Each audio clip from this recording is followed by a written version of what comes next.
Well, hello and welcome to the last part of our... I'll change my hat since I'm going live. Change my hat for my cowboy hat. There you go. Lovely. So yes, we're going live now. Back to the COVID inquiry, which has been, it's been fun. By fun, I mean absolutely horrifically horrible. But you know what I mean, don't you? Anyway, so let's crack on with it because obviously time is a wasting. There we go. Mr. Johnson, my name is Brenda Campbell and I ask questions on behalf of the Northern Ireland COVID Bereaved Families for Justice. Okay, this is interesting. Which means that I ask questions on behalf of people who are members of a club that they never wished to be members of. Just by the way... But having become members by virtue of their bereavement, they have campaigned for this inquiry. They have listened intently to all the evidence, including yours. I've got it on 1.5 speed and I want you catch to up understand that because we're the a couple of minutes questions that I behind. ask are asked on their behalf. And so if I may, can I ask you please to answer with clarity and with brevity those questions on their behalf? To put it bluntly, Mr. Johnson, where a one-word answer is sufficient, I'll take it. It's plain from your evidence today and yesterday that you have followed a great deal of the evidence at this inquiry and that Her Ladyship has heard. You told us yesterday that you have seen the impact video that was played at the start of this module, and the impact of long COVID was reflected powerfully in that. You'll also recall, having watched that it captured the experience of our client, Martina Ferguson, who lost her mother, Ursula Derry, on the 4th of January 2021. But can I ask you, have you also listened to and watched the oral evidence from the bereaved in this module and in Module 1? No. Well, the question might be, why not? Because I'm afraid I haven't been able to watch all the evidence in this inquiry. Had you watched it, in Module 1, you would have heard the evidence of Brenda Doherty about the loss of her mother, Ruth. And at the outset of this module on the 5th of October, you would have heard the evidence of Katrina Miles, who lost her father, Gerard McLaren, 3 years ago, in fact, this month. And if you continue to listen to further modules... Apologises. When did he apologise? BBC, just misleading headline there. Understanding the pain and the distress that families feel. But Let one it of rip. Miss Miles's points that she told us Let the bodies pile was a high. galling Let it rip. juxtaposition Let's have a being told party. on the 18th of December 2020 that her father, aged 67, was going to die in the coming days from COVID. And that he died alone. His time of death is not known. You bastard. 5 days later on the 23rd of December. You fucking The juxtaposition bastard. that she told us about, that in her words was sickening, was that on the 18th of December, You had a party. there were one of Don't several roll your Christmas fucking events eyes. in Downing Street and around Don't the you area fucking that had roll taken your place that month. eyes. This particular event was a wine and cheese party and a secret Santa. Don't you fucking dare roll your fucking eyes, you fucking arsehole. Do you understand, and on behalf of the bereaved, really understand, the idea that many of those who were denied the possibility of saying goodbye to loved ones, whilst at the same time those making the draconian rules were to be seen to be flouting them, is, as Miss Miles told us, galling and sickening? They'll never recover. They'll never recover. Thank you. And the short answer is, as I told the chairman of the inquiry, yes, I do understand people's pain and people's offence, of course.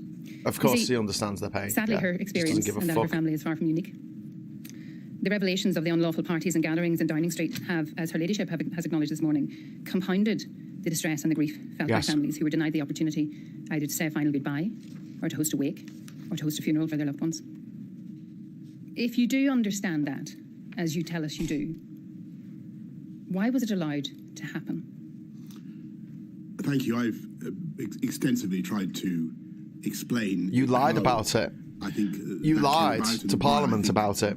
That's why you lost your fucking job. You fucking lied. For a very long time and very hard, believed that they were operating, working within the rules at the time. As I say to you, to those you represent, lies, and again to the to Manny, I understand fully the point that you are making, and I regret it very much.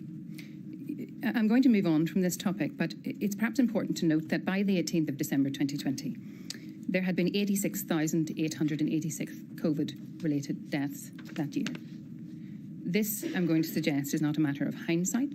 It was plain that the country and that those who were bereaved were in extreme pain and distress. Could you have done more to stop it? Yes. To stop the pandemic. The gatherings, the Partygate, the wine and cheese parties, the secret Santas, the pub quizzes or the Zoom quizzes. I had no knowledge of the event on the 18th. At the time. That was not my question. At the time that it took place. Could you have done more to stop it? I think that... That's a great question. Trouble was, as answer it, yes or no? I've said, that people were working extremely hard in. They fucking work. It was your press department. We've heard that. If I'd had We've heard that. Answer the question. And this may be one where a yes or no answer would suffice. Yes! Could you have done more to stop it? I think the answer to that is that, given what I knew at the time about what was going on, the answer to that is no. Oh, you lying sack of shit. Issued a general instruction to everybody. He couldn't have done more. He couldn't have done more. A general instruction. How things would appear. And as I say, I think in one of How the could you not know? There's a party going on in your own fucking house. How could you not know? That WhatsApp was dated almost exactly 1 year later on the 17th of December 2021. Ms. Gamble, you need to move on. You've gone beyond my permitted questions already. On the keeping on the theme, if we may, of perhaps not doing quite enough, may I return to the issue of your communications with the devolved administrations? And you touched on this yesterday. You told us why, in your view, Cobras at which the leaders of the devolved administrations attended were not working, and we heard about the concern of leaks and so on. But you knew when Cobras were stopped in May 2020 that left no formal means by which you could meet the leaders of the devolved administrations in the middle of this global pandemic. You understood that, didn't you? I don't think that's quite true. There were obviously plenty of opportunities in which I could meet the leaders of the devolved administrations. Had excellent relations both with Michelle and Arlene Foster. But as the inquiry has heard, we tried to split the labour. Well, in fact, the decision, if you call it to split the labour, and the consequence of it was that between May and October, September 2020, you didn't have any direct meetings with the leaders of the devolved administrations. That's a fact. Wow. Well, meetings themselves were quite difficult. Wow. Well, why? The point that I'm making to you, Mr. Johnson, Zoom is that exists. the point of stopping the Cobras and replacing them with Four Nations calls at which you would not be present nor participate was a deliberate decision to manage the devolved administrations. It was my judgment that the DAs judgment, with whom judgment. we had excellent relations, and I think that overwhelmingly things worked well across the UK. But I thought that the CDL was well placed to deal with them, and he did. So the answer to my question that it was a deliberate decision is yes. Yes. And it was deliberate because we've heard yesterday it was, in your view at the time, optically wrong. It was, as you told us in your statement, more importantly because you, in that way, would not be communicating directly with the First Minister of Scotland. And it was deliberate, I think, as you told us yesterday, in order to have a mechanism that would avoid leaks or so-called divergence. But there was an opportunity, wasn't there, for some form of what you called integrated decision-making and direct communications that was, as you told us yesterday, in hindsight, desirable. But you opted not to take it. And that was the Joint Ministerial Committee. Do you agree? You opted not to take it deliberately. You did. I think the problem with and I remember we covered this yesterday, the problem with that particular approach was that it was still vulnerable to some of the weaknesses you've just mentioned. The benefit of that particular approach is that it would have been an independent stream, a committee chaired by you, in which you would have met and discussed with the leaders of the devolved administrations the great crisis that this country was facing at the time. It may have been constitutionally weird, to use your word from yesterday, or perhaps even imperfect, but it was an option available to you, wasn't it? Yes, that's certainly correct, though I want to stress that I think that the overwhelming result of the cooperation we had with cooperation. You didn't talk to them for 6 months. How is that? Your evidence yesterday, Mr. Johnson, was that perhaps you should have done more on reflection. I think what I said was that I would like what we need is some sort of leak-proof integrated system. That's the grail. Well, surely what you needed was better forms of direct communications with the leaders of the devolved administration in an environment that best benefited communication across all of the devolved administrations. I think we had excellent communications across all of the DAs, and I think that the overall performance of the UK in the pandemic as a single entity was remarkable, and every part of the UK played an important part in the effort. If you look at it, there was lion sack of shit. A huge amount of joined up work going on across the whole across the whole country. Fuck off. Well, what credence then do you give to the complaints coming from the leaders of the devolved administrations, and I mean across the board, not just in Northern Ireland, of a high-handed, incommunicative approach from Westminster? Yep. Well, I don't recognise Answer that, gobshite. So, just to be clear, you reject the idea of a high-handed, incommunicative approach by Westminster as complained about by the between May and October. I do, and I think that we had a huge amount of contact 5 months between Number 10 and 5 months and the DAs. 5 months. Didn't talk to anyone. And the DAs. 5 fucking months. Every effort was made to bring along everybody together. Excellent comms that all the DAs complained about it. What you suggested in your statement was a way in which we could have brought everybody together, and that is your proposal for a pan-UK Civil Contingencies Act. Although that is the position in your statement, should we understand that your updated position is that there are powerful arguments against that proposal? I've noticed in the course of these excellent hearings and the discussion that's gone on that Blue Badger. people think that the CCA is not the right framework. Drive safely. I'm listening to that. I think that maybe something could be done under the 1984 Public Health Act, as I think I said yesterday. Somehow or other, I think we need to recognise that a pandemic presents the fucking world's biggest scumbag problem for the whole of a cross-boundary problem for the whole of the UK, and that there needs to be some sort of a way of making sure that our messages are united. That was the point I was making. And you're not making any point, mate. You're just talking gibberish like you always do. That's true. The inquiry will attach whatever importance it thinks is right. But I felt during the course of the pandemic, occasionally, that messages were being blurred and people were being confused because of a succession of press conferences from different parts of the UK. Now, I may have been super sensitive to that, but I was getting quite a lot of echo about that. Well, time permitting, I'd like to ask you some questions about that at the end, but just dealing with the issue of Pan-UK Civil Contingencies Act, you obviously now realise that your proposal for such a Pan-UK Act achieved relatively rare cross-party unity in Northern Ireland against that proposal. In fact, it was the united view that there is a need for a bespoke and devolved level response to the pandemic to take into account each administration's social-political landscape. He wasn't interested and you must surely agree, Mr Johnson, that given the regional and indeed significant geographical differences, particularly for the north of Ireland and the epidemiological reality of the island of Ireland, that any pandemic response must allow for regional flexibility and divergence. Yes. Yes, I see that argument. I think we've had that argument. Discussion saying this yes, morning it's right though, is it? About the downsides of regional downsides of you existing. The downsides of different parts of the country taking pretty fucking overwhelming, mate. I think that was there was quite a lot about that. The discussion this morning focused on the difference between Devon and Cornwall and the West Midlands or further north. I'm asking you questions on behalf of the citizens of the bereaved families of Northern Ireland. Do you not agree that particularly when it comes to the north of Ireland, on the island, that there is a need to recognise the particular geographical and regional features of that place? So when it comes to Northern Ireland, yes, clearly you're right. There's we have to take account of the greater epidemiological unity of the island of God, he's just an absolute Ireland bullshit farmer, isn't he? What you say has force. Thank you, Mr. Johnson. I still think that there's you asked generally about the DAs. I think the more unified we can be, the better.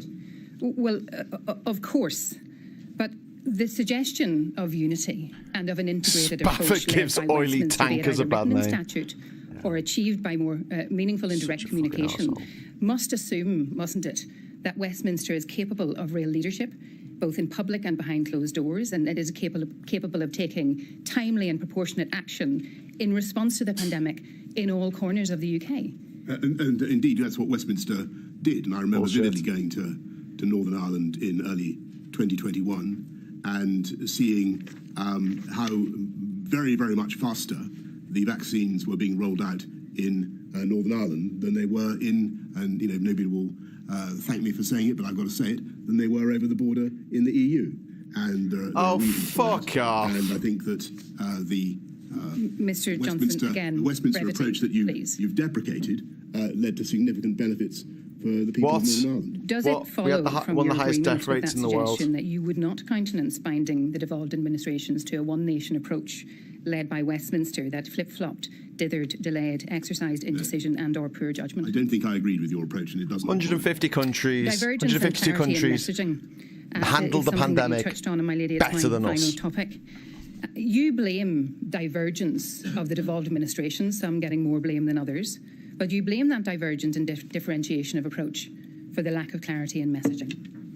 And you know that the devolved administrations and the leaders who have provided statements to my lady don't necessarily agree with you.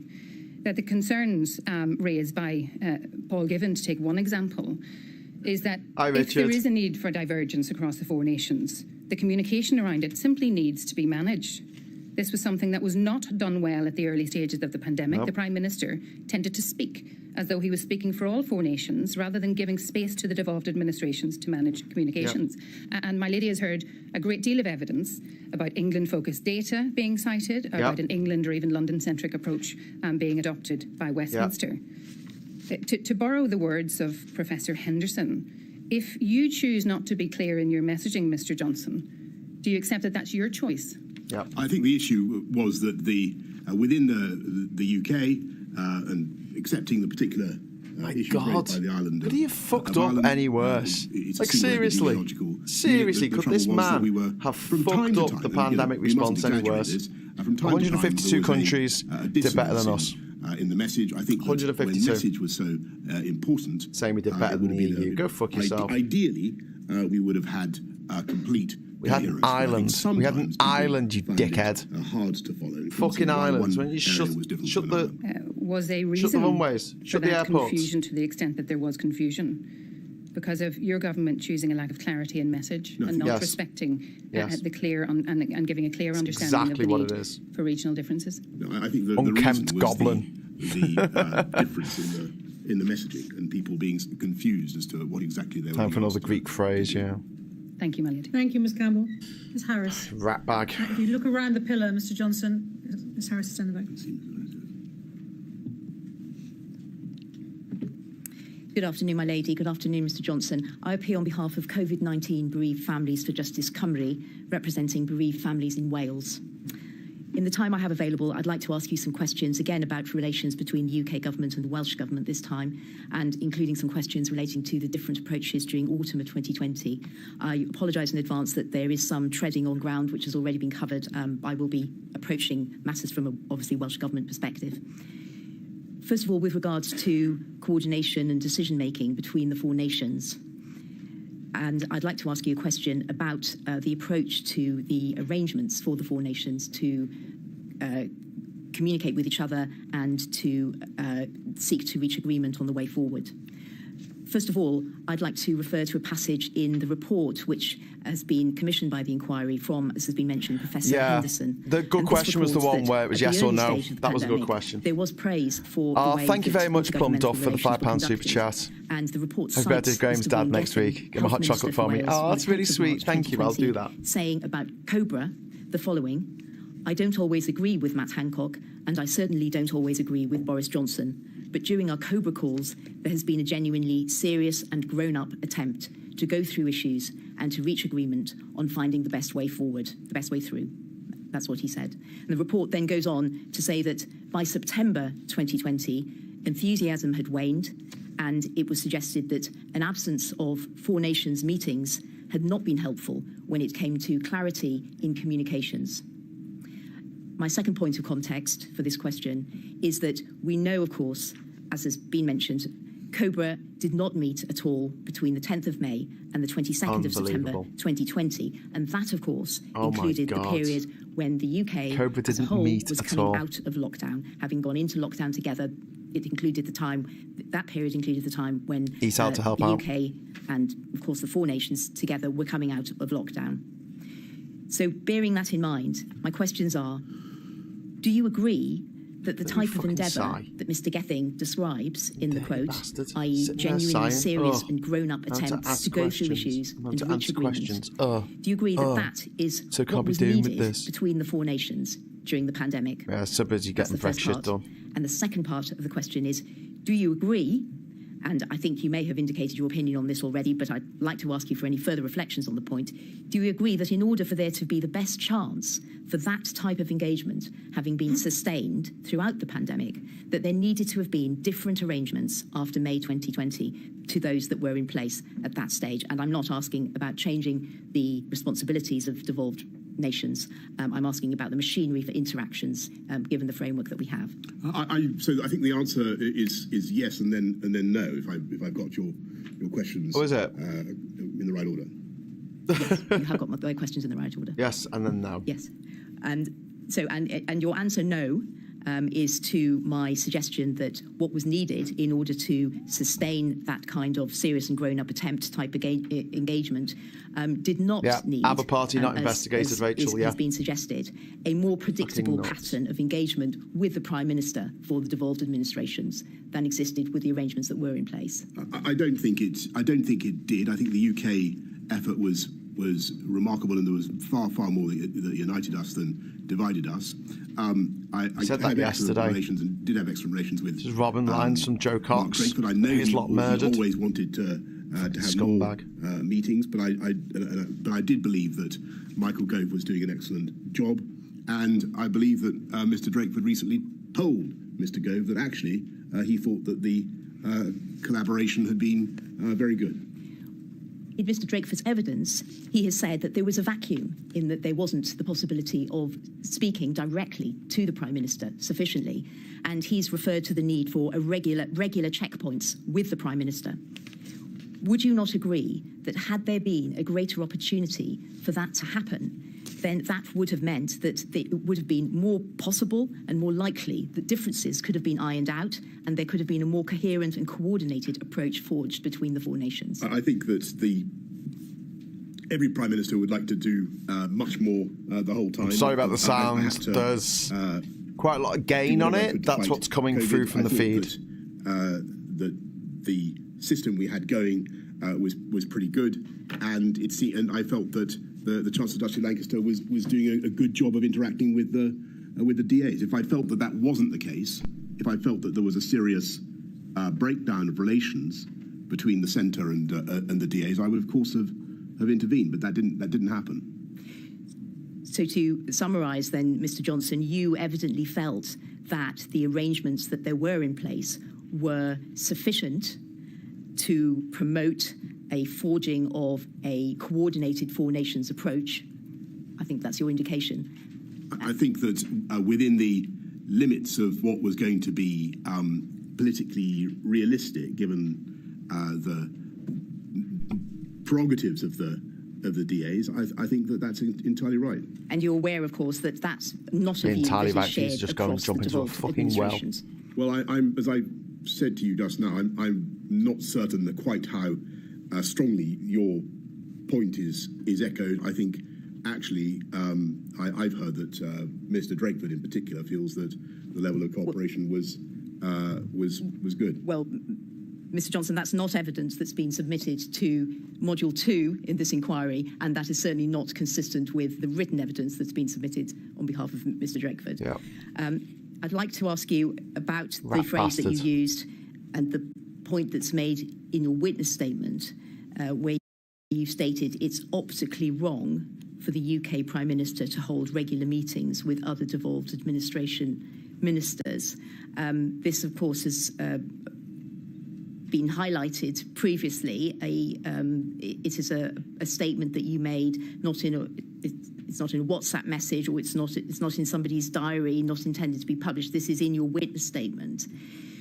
Would you agree that as a Prime Minister in the time of a pandemic public health crisis, that you should have decided on what were the appropriate arrangements for consultation with the devolved administrations solely on the basis of what would be best to further the aim of an effective response to the pandemic, and not your views about optics, that optics should not have formed part of that decision-making? Well, I think that that was the reason we did it, because I think that the Chancellor Duchy of Lancaster was well placed to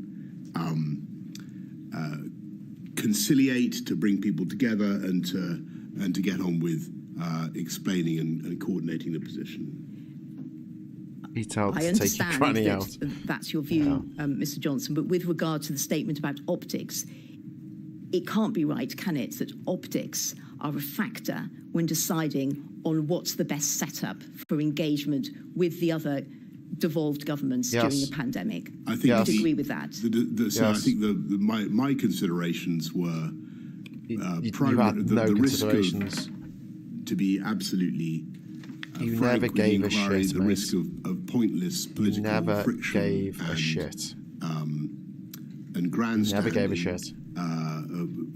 Because the what? Of the what? The well-known opposition of some of the DA administrations to the government, and also to avoid unnecessary leaks. And I thought that the way to minimise divergence and tension, actually, and this, you can quarrel with this judgment, but I thought the way to minimise divergence and tensions was to take the temperature down and to have business-like and practical meetings between the SNP were allowed in stage meetings. Yeah, we should have had a government and national unity, and we should have worked across the devolved regions, and we didn't. They kept all the power to themselves because they're greedy, power-hungry cunts. They want to make all the decisions and make all their friends very rich. I'll move on to the next question, and I'd like to ask you now to address, please, how the UK government regarded the Welsh firebreak, which was in place from the 23rd of October to the 9th of November 2020. The first question is, when the UK government was informed by the Welsh government of its plan to enter a firebreak, which is, as we know, a short lockdown, did this trigger any consideration by the UK government of alignment of England with Wales, by which both nations would move forward together to a lockdown at the same time? And that's bearing in mind that the UK government announced a national lockdown for England on the 31st of October, so only a few days later, the duration of which was 4 weeks to the 2nd of December. Of course, I gave, because I can't remember the exact date when I saw to answer your question, the news of the Welsh firebreak when I was informed about it. I'm sure that we would have thought about seeing if we could do things together. We've gone extensively this morning through my thinking around that issue, and that's why we went for the option that we did. Was there any thinking that it would be better for both nations to be acting in a coordinated way together at that point? Yes, I'm sure that we would have. I don't remember any specific conversations about this, but I'm sure we were thinking the whole time about the choice between fire breaks, lockdowns, and intensifying tiering, and all the other things inquiry we've discussed today. It was all the civil servants' fault. Might have meant England and Wales acting together, or it might not. But I'm certain that would have been 17 parties to go to make the point. That would have been one of the advantages had we chosen to go that way, but we didn't. Right. Now, one of the points that you've made in your witness statement is that you can understand why Wales decided on a firebreak, as the incidence in Wales was high and tiering was not working well. That's your observation. And you go on to state your view that the Welsh firebreak was not effective. You say it doesn't seem to have made a difference in Wales. So I'd like to ask you, in hindsight, what do you think would have been the right course for Wales? Is it the case that Wales should have had, in fact, a longer lockdown? It was 17 days, and we know, of course, the English lockdown was 4 weeks. Should Wales also simply have had a 4-week-long lockdown, or should it have had its lockdown earlier? I think it was striking that we ended up really doing pretty much the same sort of thing, and I think it was an illustration of how the UK tended to, in spite of everything, to move more in step than sometimes the. I think it might be difficult for people to like this because it's so horrible listening to this dickhead speak. Thank you. So I'd like to ask you now about clarity in messaging. And one of the points that you made in your evidence yesterday was that clarity and unity of messaging was very important. Let's watch him roll his eyes again. And I'd like to ask you about the change of message from the UK government's stay at home to stay alert and how that was handled. And by way of context to the question, the change was related to the route out of lockdown. And if I could ask to pull up on the screen, please, document INQ 000256846. And that's there. Thank you very much.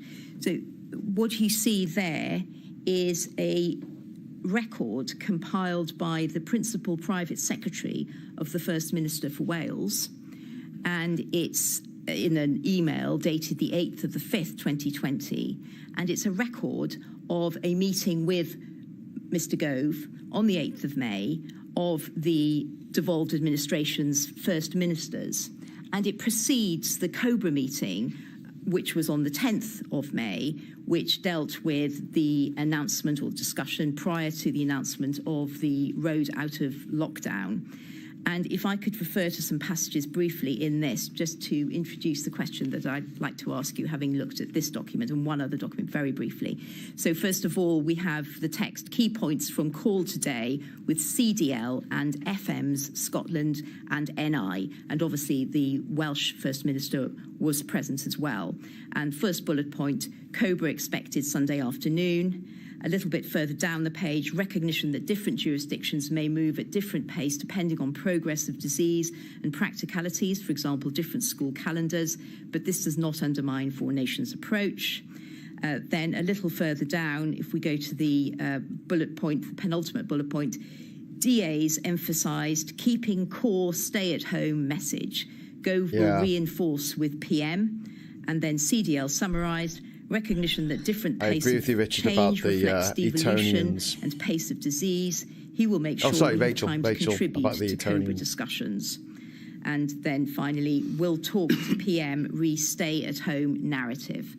So it's obvious, of course, from that document, Mr. Johnson, just to confirm, the thumbnail is terrifying, but no one under the age of 18 watches this channel anyway, so don't worry about it. Home message at that time. Thank you.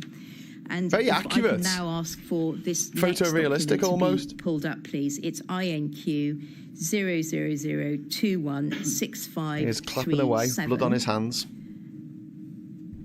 And this is a record. Rishi Sunak's going to be there on Monday. Of the COBRA meeting. The eat out to die out. This is the record compiled by the communications director for the Welsh government, and this record, if I can ask to go to the third page of this record, and just very briefly, some of the observations that are recorded that were made.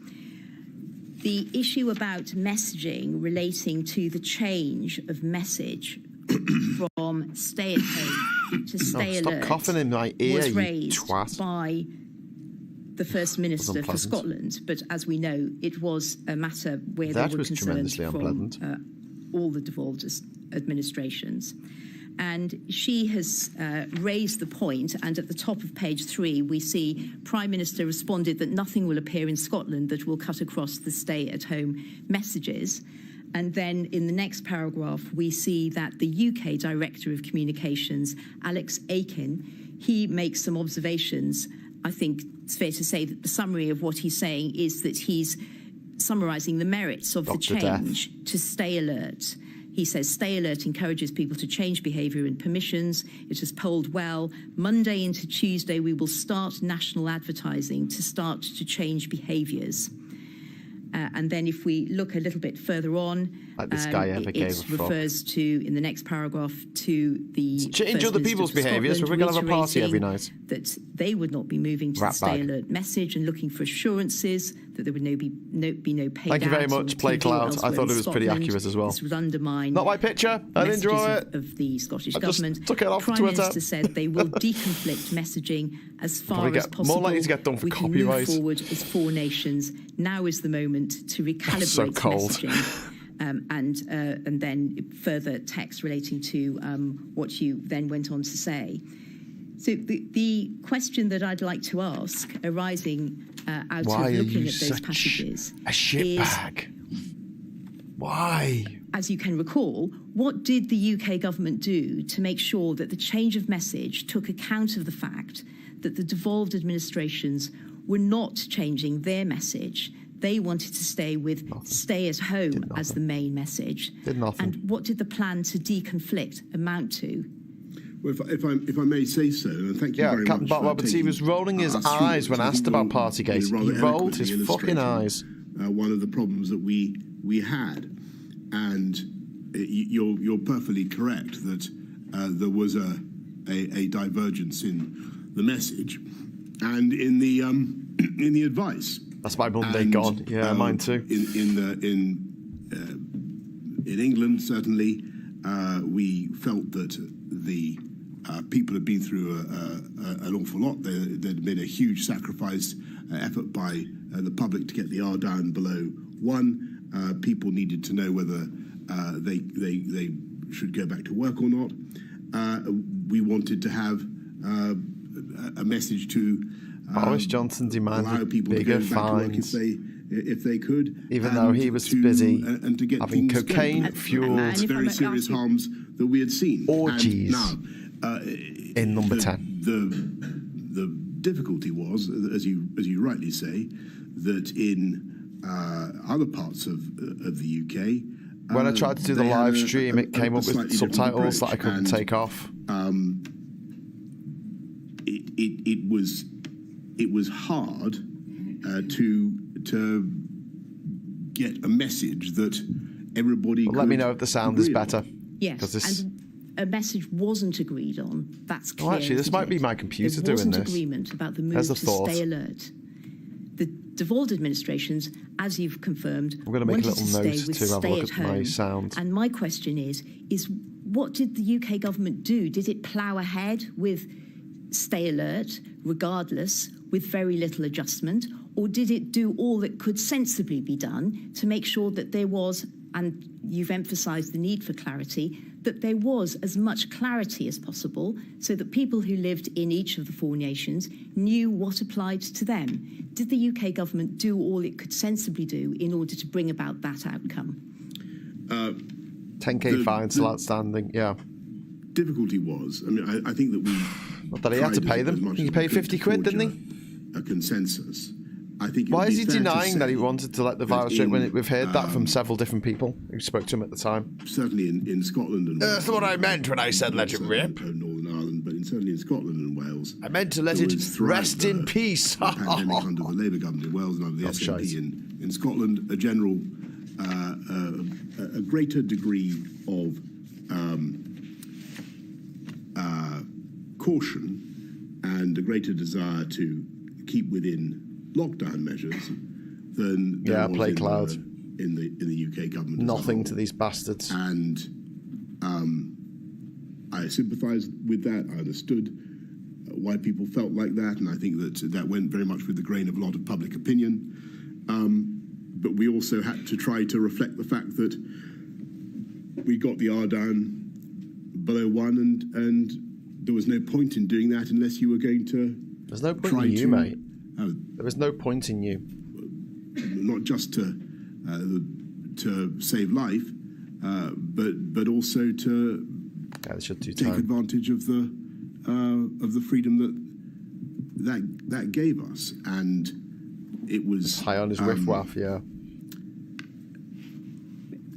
And this is a perfect example of the difficulty that we had of having public health messaging that was divergent across the across the UK. Well, Mr. Johnson, I think it would have been, frankly, I'm afraid there's no more time. It would have been better. I have to finish. It would have been better to have a unified approach. Though I appreciate and I can from all the questionings that I've had, the legitimate sensitivities that raises in the probably remind them it was happy days burning £50 notes in front of homeless tread people on people's toes in Oxford, but produces a unified answer. The UK government itself needed to be clear, didn't it? You'd agree with that?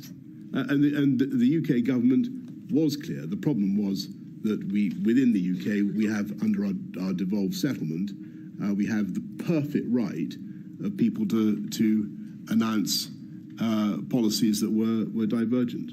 Thank you very much, Ms. Harris. I'm afraid everybody's running over and we can't have too long a day today, so could everybody else who's coming afterwards please stick to their time limits. Ms. Mitchell. Ms. Mitchell's over there, Mr. Yeah.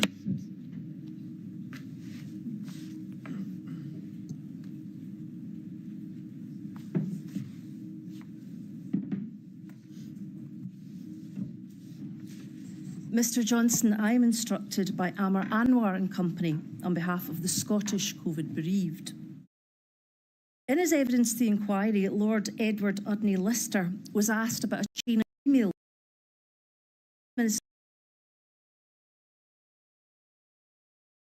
This was on the 5th of March 2020, and importantly because it was the day that COVID was added to the list of notifiable diseases, so it was a landmark day. An answer to asking why there was a reluctance to have the First Minister contact you, Lord Edward Udney Lister gave the following evidence, and this is from the transcript of 7th November 2023, page 105. Well, I mean, as you can see from the exchange of emails, the meeting took place, so I certainly wasn't trying to block that meeting taking place, but there was quite a lot of tension between the Prime Minister and the First Minister. They had no real personal relationship of any kind, other than that they, I think, generally didn't like each other very much. I would like to ask, is this a fair characterisation of the relationship between you and the First Minister of Scotland, Nicola Sturgeon? Oh, I'm sorry to hear Eddie said that. Actually, I had no ill will whatsoever towards the First Minister of Scotland. When I've talked to her, we've got on very well and had a friendly relationship. And as I think you just said, we did indeed have a meeting. Is it odd that such a close and senior person working for you got that impression? Well, I think that let's put it this way: much as I love the SNP, they weren't politically. There was a certain amount of toing and froing between the SNP and me as the Prime Minister. I wouldn't like to produce everything that they've said about me over the years. But let's just focus on these particular questions. You say you had plenty of opportunity to meet the leaders of the devolved administration, but as my learned friend, one of my learned friends has already pointed out to you, between May and October you hadn't. If it were to be correct that you had a certain degree of reluctance to meet with the First Minister, does that play into the fact that there were so few meetings during this time? I think we've gone into the reasons for all this quite a lot, and I think I think Nicola was at a Cobra that we had quite shortly thereafter. I remember a conversation, a long discussion involving us, and several discussions involving her at meetings throughout the pandemic, and genuinely, my relations with her have always been friendly and professional. I think the reasons for the approach that we took were, as I've been saying to others, that I thought a grown-up way of doing this that would take the steam out of things, keep things focused on the needs of the UK public, would be to manage it in the way that we did. And why would, as you say, taking the steam out of things, why would that require Mr. Gove to be appointed to the role? Well, I think, as I say in my statement, I think he was well suited to the job of bringing people together, hearing people's opinions, conciliating, without, people who are not necessarily my number one political fans, feeling the need to chip paint off the government. Mr. Johnson, you say, I don't need this up, but you say at paragraph 191 of your statement that you've given to this inquiry that sometimes when you had to make political decisions about what was going to happen with the country, sometimes decisions were urgent and needed to be made extremely quickly, which could present a challenge. Either we would need to convene a COBRA, invite the DAs to a cabinet meeting or a UK government subcommittee meeting at which their role was not always completely clear, or we would need to take a decision ourselves and bring the DAs on board. None of this was ideal. Now, as we've seen from this inquiry as it's taken place, a lot of government in the modern day appears to be done by way of very fast means of communication: text, email, WhatsApps, phone, video conferencing. Why do you consider that consulting the DAs would have prevented urgent decision-making? Very sad the system doesn't work.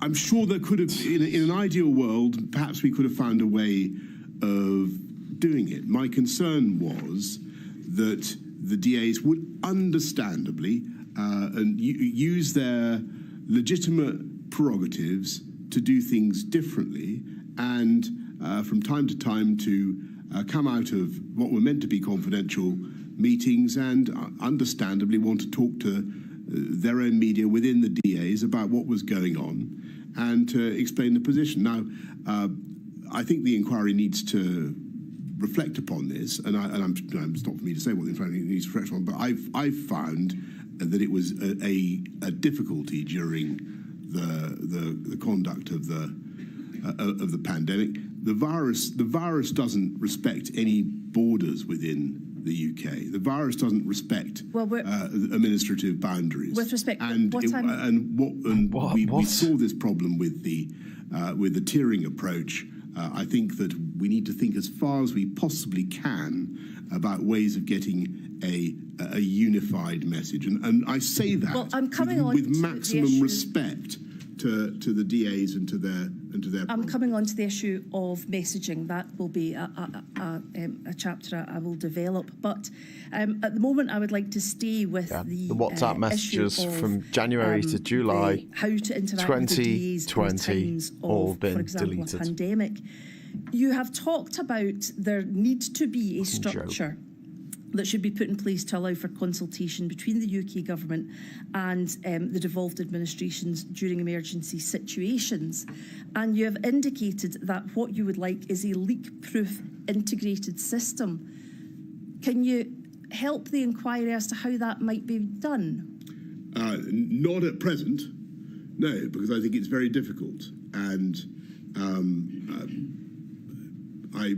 it may be that it's a contradiction in terms, but that's the ideal. It's certainly, I think, been said earlier in the inquiry that government leaks. It does. But what you don't typically have in government is a mixture of politicians who are by definition adversarial to each other and wanting to remove each other from office in the sense they belong to different parties. And but Mr. Johnson, that's one of the complexities that the pandemic threw up. The questions that were being discussed in these meetings weren't about that sort of thing. They were about dates and times and what should be used, whether we should use masks, or there wasn't a necessity or scope for that in those meetings. I think what happened was that every topic rapidly became political because, of course, different constituencies in different parts of the country had different views. Johnson denies wanting to let the virus rip. That's the sad reality. I'm not saying this problem is insoluble. I'm just saying that within the time that we had available, it was hard to manage. I thought the best way to manage it, given the urgency, was to try to take the heat out of things, to get CDL to bring people together, to explain and to conciliate, and if necessary, I would come in and talk to people as much as I could. We've heard that, Mr. Johnson. I wonder if I can have inquiry number 000136751 up, please. This is an email from Imran Shafi to Chris Whitty, and it relates to a meeting on the 14th of March.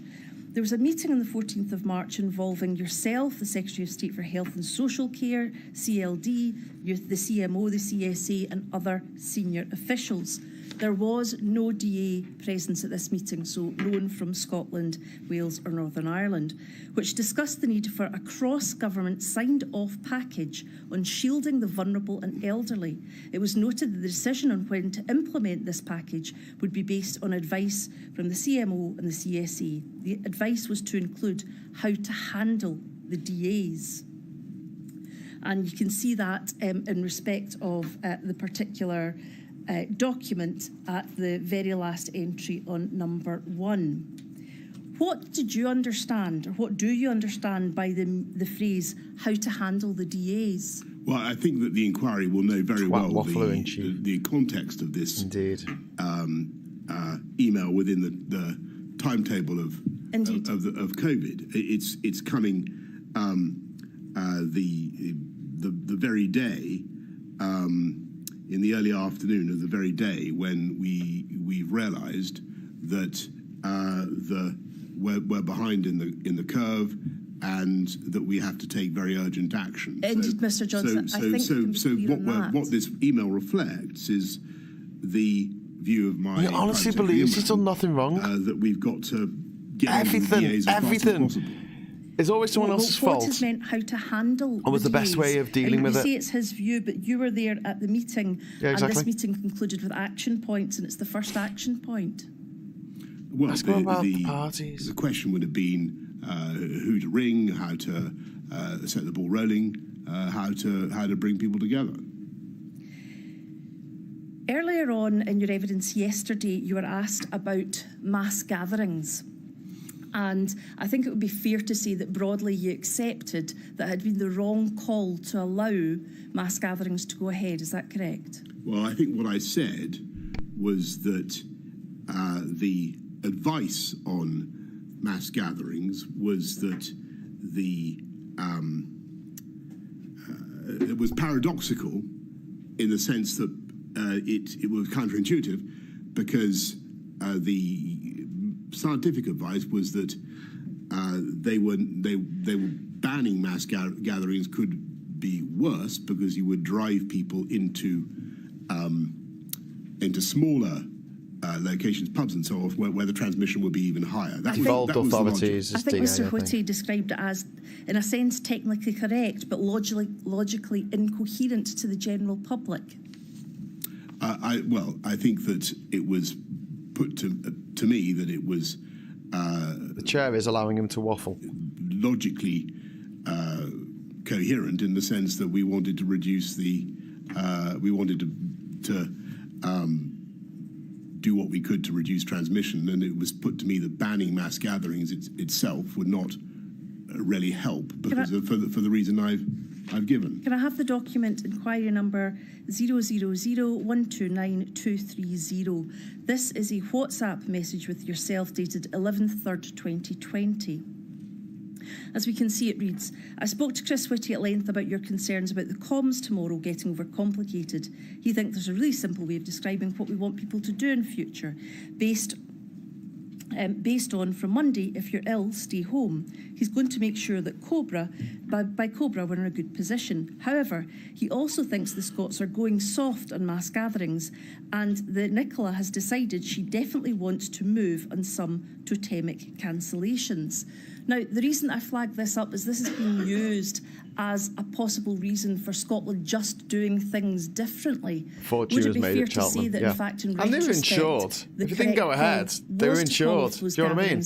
Glastonbury didn't go ahead. They were insured. Signal to the public that this was an important thing, and everybody had to be very careful about their health.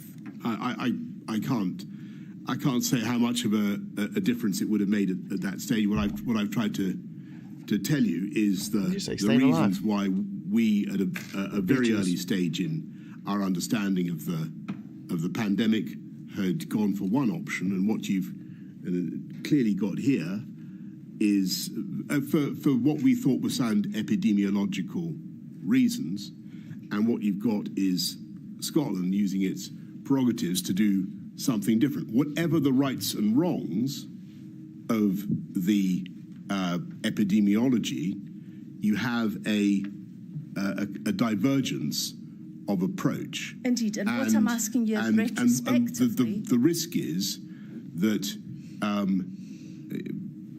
in the end, you start to undermine public understanding. Indeed, the inquiry has heard that and understands it. What I am asking you to reflect upon is, retrospectively, was that the right call? I can't say. I think that what certainly wasn't helpful throughout was to have different messages. Well, that's exactly the matter I'm coming on to. The issue of differential messaging is one which has peppered your evidence so far. In your statement at page 30, I don't need that brought up, but in your statement at page 30, paragraph 126, it says, looking back, we should have thought much harder about the legal basis for the measures proposed. There's a respectable argument that we should have used civil contingencies legislation rather than public health. By allowing for at least the appearance of divergence in approach between the various parts of the UK, we were risking considerable public confusion and frustration when clarity of message was crucial.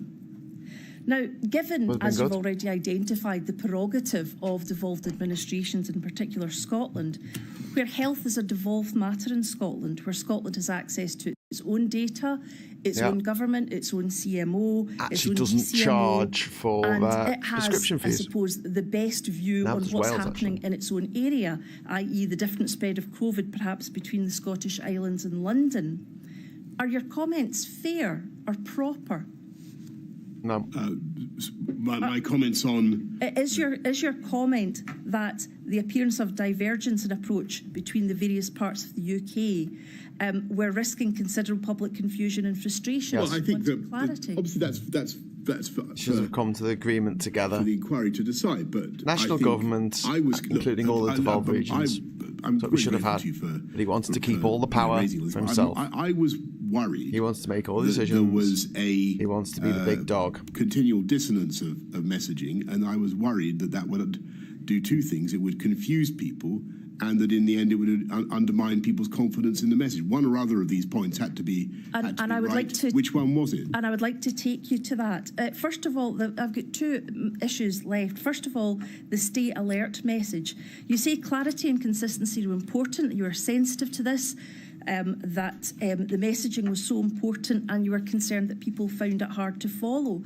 The fact was, the message was stay at home, protect the NHS. Imagine if Keir Starmer had had a party every other week. It was changed by the UK. Do you think he'll still be Labour leader? Would he bollocks? To stay alert. Did you have any communications with the devolved administration saying that you were going to change it? Well, I think the previous council for, I believe it was the Welsh bereaved families, indicated that there had been. I would trust a rattlesnake over a bozo. Well, if I may put this to you, if there was such a meeting and conversations were had, why was consistency of messaging not an issue when the UK government decided to change its advice, but the other three devolved administrations didn't? I think the perhaps I could put it this way: the pandemic changed and the virus changed and its virulence, and we had to change our response. And I think the difficulty. I think that the just to complete the point, I think the problem was that we would find sometimes that there was a difference in message. I don't want to make too much heavy weather of this, but I think sometimes it was a problem. That brings me to my last point, but just before I leave the issue of stay alert, Professor Halpern has given evidence to this inquiry that the phrase that was changed was so bad because it told you to worry and it didn't tell you what to do. He described it as the worst combination. Yeah, press him harder. I would respectfully allow you to stop being respectful. Upon that. You don't need to be respectful. If I can take you on just tell him he's a cock.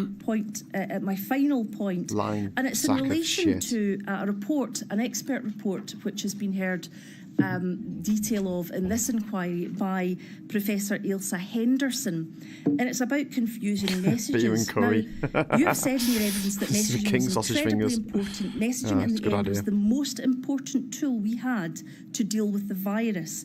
I don't think we should deprecate the importance of messaging. So at the heart of what you were doing, you thought messaging was a critical tool in relation to the pandemic. If we can have before us... Yeah, no one got into Cobra meeting unless you were vote leave. 269-372. Fucking ERG. The report by Professor Ailsa Henderson, page 49, paragraphs 151 and 152.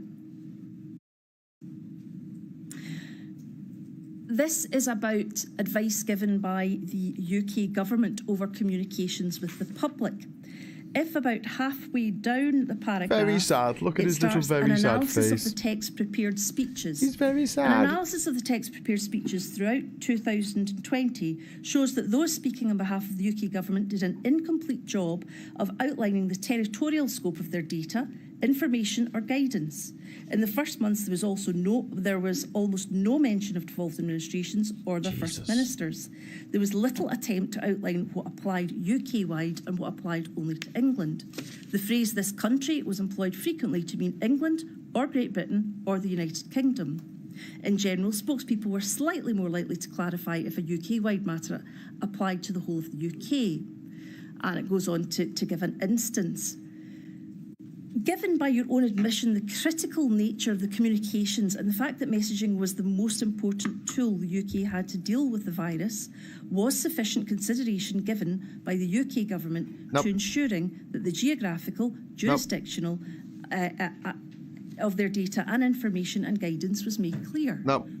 Well, I did my level best I'll answer this. No. The press conferences to try to make clear where the restrictions applied to. And I remember you're an absolute bellwith. Several times saying that they applied only in England and trying to restrict what we were saying. But I think Mr. Johnson, I have one example. You can't blame ministers for talking about this country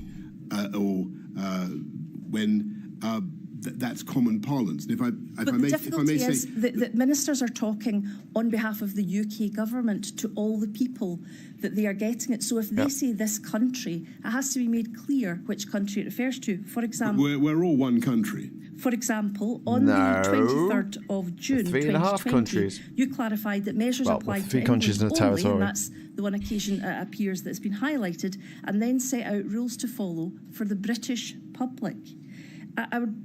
Is what was needed was clarity, and isn't it, in fact, he doesn't comb his hair because he doesn't give a fuck. That the difficulty was created by the UK government? No. Later on in this report, it says that notwithstanding efforts throughout 2020, the UK COVID press briefings repeatedly failed to clarify rules governing school closures, rules for social gathering, funds for local authorities, funds for the coronavirus community support, the renewal task force, dedicated funding for mental health, bike voucher schemes, increased marshals on works, the reopening of car showrooms or other retails were all England specific.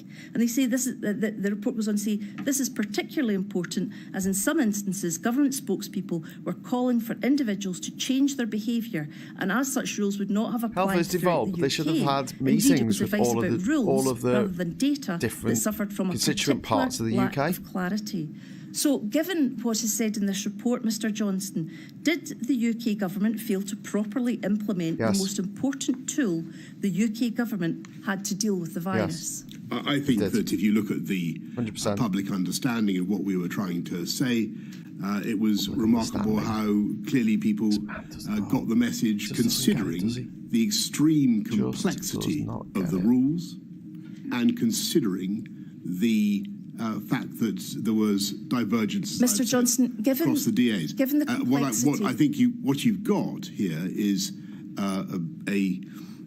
in all this conversation, a perfect example of how different messaging can be confusing for ministers, for people. Hugh Grant in the 90s and Jeffrey Dahmer. The virus thinks whatever the SNP may think, the virus thinks this is all one country. I'm not asking questions about the SNP. I'm asking questions about you and your minister's messaging during the pandemic.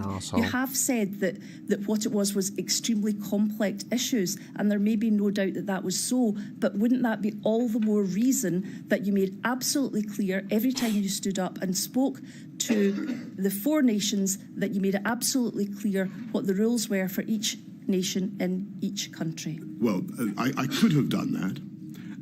I think that might indeed be a way forward. I think it may be that you've hit on a solution, which is that in future it should be entirely the job of the Prime Minister of the United Kingdom to announce the different rules that apply in different places across the UK, rather than having those messages blurred or anticipated. I happen to think that would still be immensely complicated, and people wouldn't understand quite why there were differences. All I'm saying is that I'm so tired.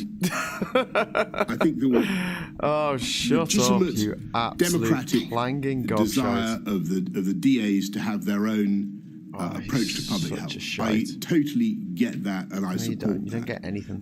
But in the particular context of a brutal, pitiless pandemic, there had to be some way of helping the public with greater unity of messaging. That's all I'm saying. And the best way to have such, the best way is not to look for unity, but to look for clarity. Would that be correct? I think that clarity follows unity. I think that we've gone far enough on that front. This is not going to clarity and unity. But I shall return at 3:15. Asking about his parties. Okay, well, we shall do that as well. I'll just knock that off for the moment. Okay, they're just giving me some key points. Johnson's very sad that the tier system did not work. I'm going to leave you with the BBC just for a moment, and I'm going to make another cup of tea. I've got my Peaky Blinders cup today. Right, so yeah, obviously, absolute bullshit. And very frustrating to watch that, I'm not the one asking the questions, because I just go in like hard and get him really rattled and get him really upset. And asking why he lied. Were you lying then or are you lying now? Like those kind of questions. It's all been a bit too polite and a bit too nice. People died. People fucking died. Anyway, right. So I'll leave you in the capable hands of the BBC, if you don't mind. And then I'll be back after I get a cuppa.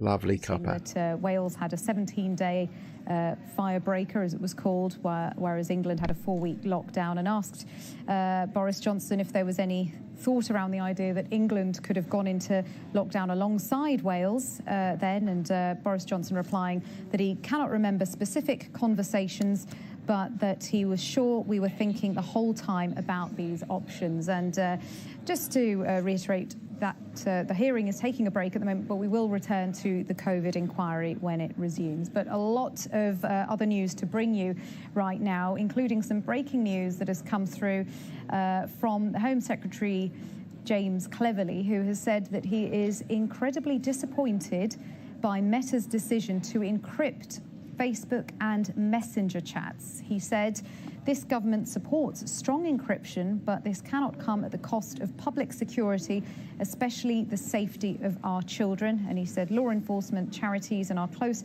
international partners all agree these plans to roll out end-to-end encryption without appropriate safety measures will empower child sex abusers and hamper the ability of the police and National Crime Agency to bring offenders to justice. So that's come through from James Cleverly, the Home Secretary. But just to make clear, Meta are not unique in using end-to-end encryption, and as you may know already, that apps including iMessage, Signal and WhatsApp all use end-to-end encryption to protect the privacy of messages. So that's just some information that's come through the comments from the Home Secretary.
Hello. Right, I'm back. Got me tea. You'll be glad to hear. Captain Bart Roberts, like Graham, I'm getting more angry about the softball interrogation and letting him talk over them. Yeah, and just talking bollocks. He's not answering the questions, is he?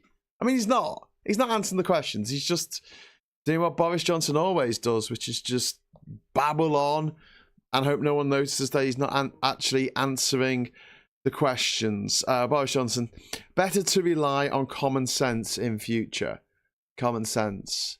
So they weren't using common sense during the COVID pandemic. I mean, you know, he said that Eat Out to Help Out wasn't a gamble. Yes, it was. It was clearly a gamble. People said so at the time. I actually did an episode, a Zoom episode of Three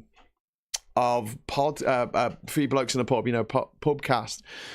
I did an episode in the summer of 2020 called "Not Eating," something like "Not Going Out" or not eating out, and it was me and Ben Chambers from 16 Million Rising, and we were just talking about the fact that this isn't going to work. I mean, it's ridiculous. What does the virus know that you're in a restaurant and therefore it's not going to spread? I mean, the idea of how a virus spreads is pretty straightforward, isn't it? You have a virus inside you.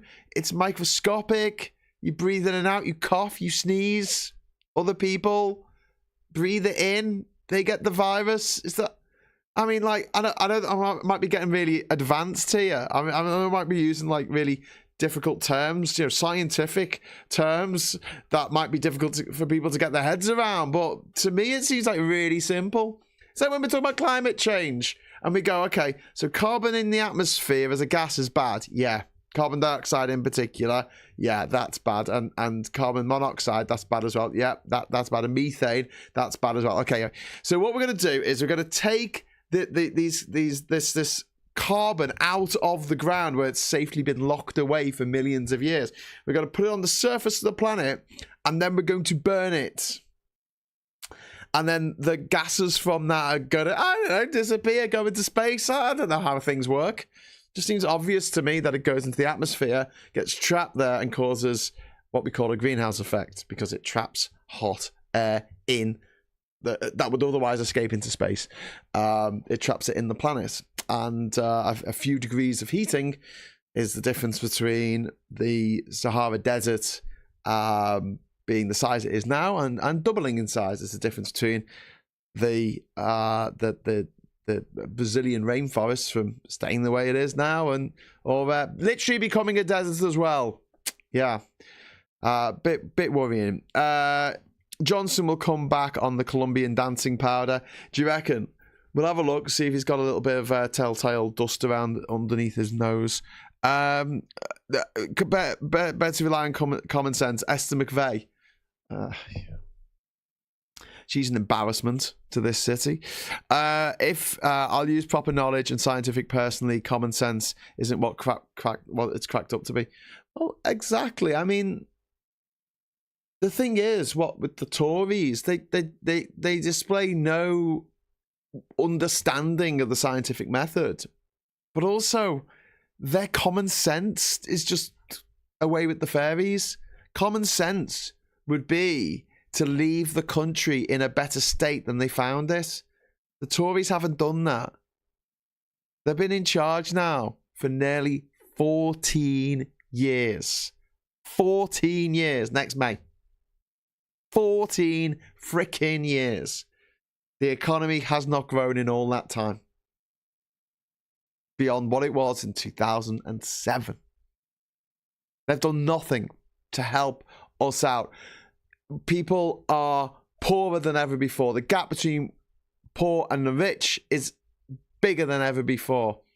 People are having to leave the heating off in their house, which is why I'm shuddering at the moment, because it's too expensive to have the heating on in winter in one of the richest countries in the world. Can you believe that? Yes, that's what's happening. We have over 1 million people, 1 million people using food banks in this country. People who are working, nurses who are working, and yet can't afford food because all of their money is going on rent, it's going on heating, it's going on the cost of living. People are skipping meals so they can feed their children. People are not putting the heating on so they can afford food in one of the richest countries in 2023. This is the legacy of nearly 14 years of Tory misrule. Misconduct, common sense. They don't know the meaning of it. They do not know the meaning of it. So we've got about another 40 minutes of this COVID inquiry. Yes, yippee, said nobody ever.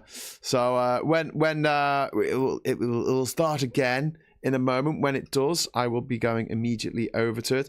It's saying that it's going to start in 3, 2, 1, 0, and it hasn't restarted. But I will go to the page here. Hello, little Graham in the corner. And when the sound when the sound comes on the screen, the sound will come on for you as well. So just watch out for that. Don't want you getting a bit of a fright from the COVID inquiry. More from the COVID inquiry coming up. More.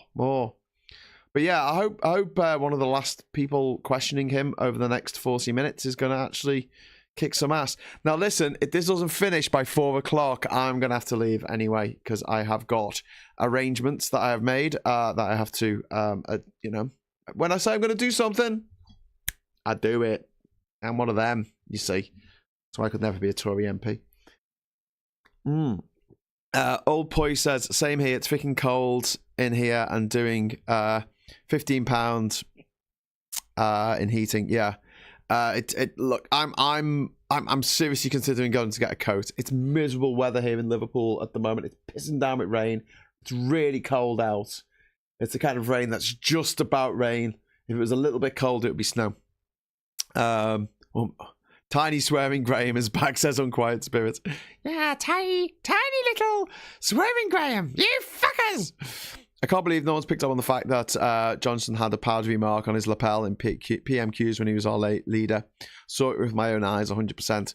There's a picture of him in university, and there was a little baggie, a little plastic thing that you can fit about 5 coins in, maybe. So it wasn't for holding coins. Yeah, I don't think it was for coins. It was only about an inch by an inch. Fester McDonald says, Sir Larry the Cat. I like that. PlayCloud says, it maddens me that they're making exactly the same mistakes with the climate crisis and the results will be catastrophic. We haven't suffered enough. Yeah. The head of COP28 doesn't believe in climate change. Doesn't believe in man-made climate change. Doesn't believe that burning fossil fuels causes climate change.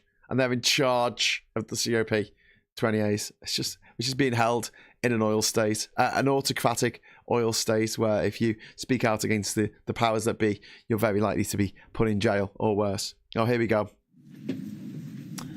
Here's Baroness Former Prime Minister Harriet Harness.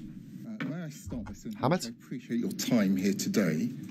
Let me introduce myself. I'm Leslie Thomas, and I'm representing FEMHO, the Federation of Ethnic Minority Healthcare Organisations. Now, I want to see what we can agree on. Can we agree that it's important to acknowledge the collective sacrifice and dedication of healthcare workers, especially those from diverse ethnic backgrounds? Can we agree on that? I certainly think it's crucial to acknowledge the sacrifice of healthcare workers in the UK everywhere. Thank you. Absolutely. Thank you. And we know that they tirelessly put their lives on the line during the pandemic. You remember, don't you, the nationwide applause every Thursday at 8 p.m. Jess, do you remember that? I do. Yeah. And indeed, you yourself... How much pollution has Boris added with his waffling? When you were hospitalised, almost as and much ill. as we can agree on that. Sunak and his private jet. And they put themselves in the front line of danger, and in many cases, and particularly, sadly, those from ethnic minority backgrounds paid a terrible price. They did. They paid a terrible price. So it's in this context that FEMHO seeks insights into various aspects and understands the challenges faced by ethnic minority healthcare workers and communities during this unprecedented time. Now, let me start. I've only got a handful of topics. Let me start with my first topic. Mr. Johnson, considering the expert testimony of the Chief Scientific Advisor, Sir Patrick Vallance, that disparate health outcomes based on vulnerabilities were, quote, entirely foreseeable, and the acknowledgement that pandemics exacerbate existing inequalities rather than creating them, I'd like to focus on the period leading up to the first lockdown in March 2020. During those critical days, why didn't your government put any measures in place in anticipation to mitigate the potential harsher effects of the pandemic on vulnerable and minority groups? Can you help me with that, please? I certainly can. I think that we recognise that a pandemic, as Sir Patrick has said, was going to be brutal for the whole country.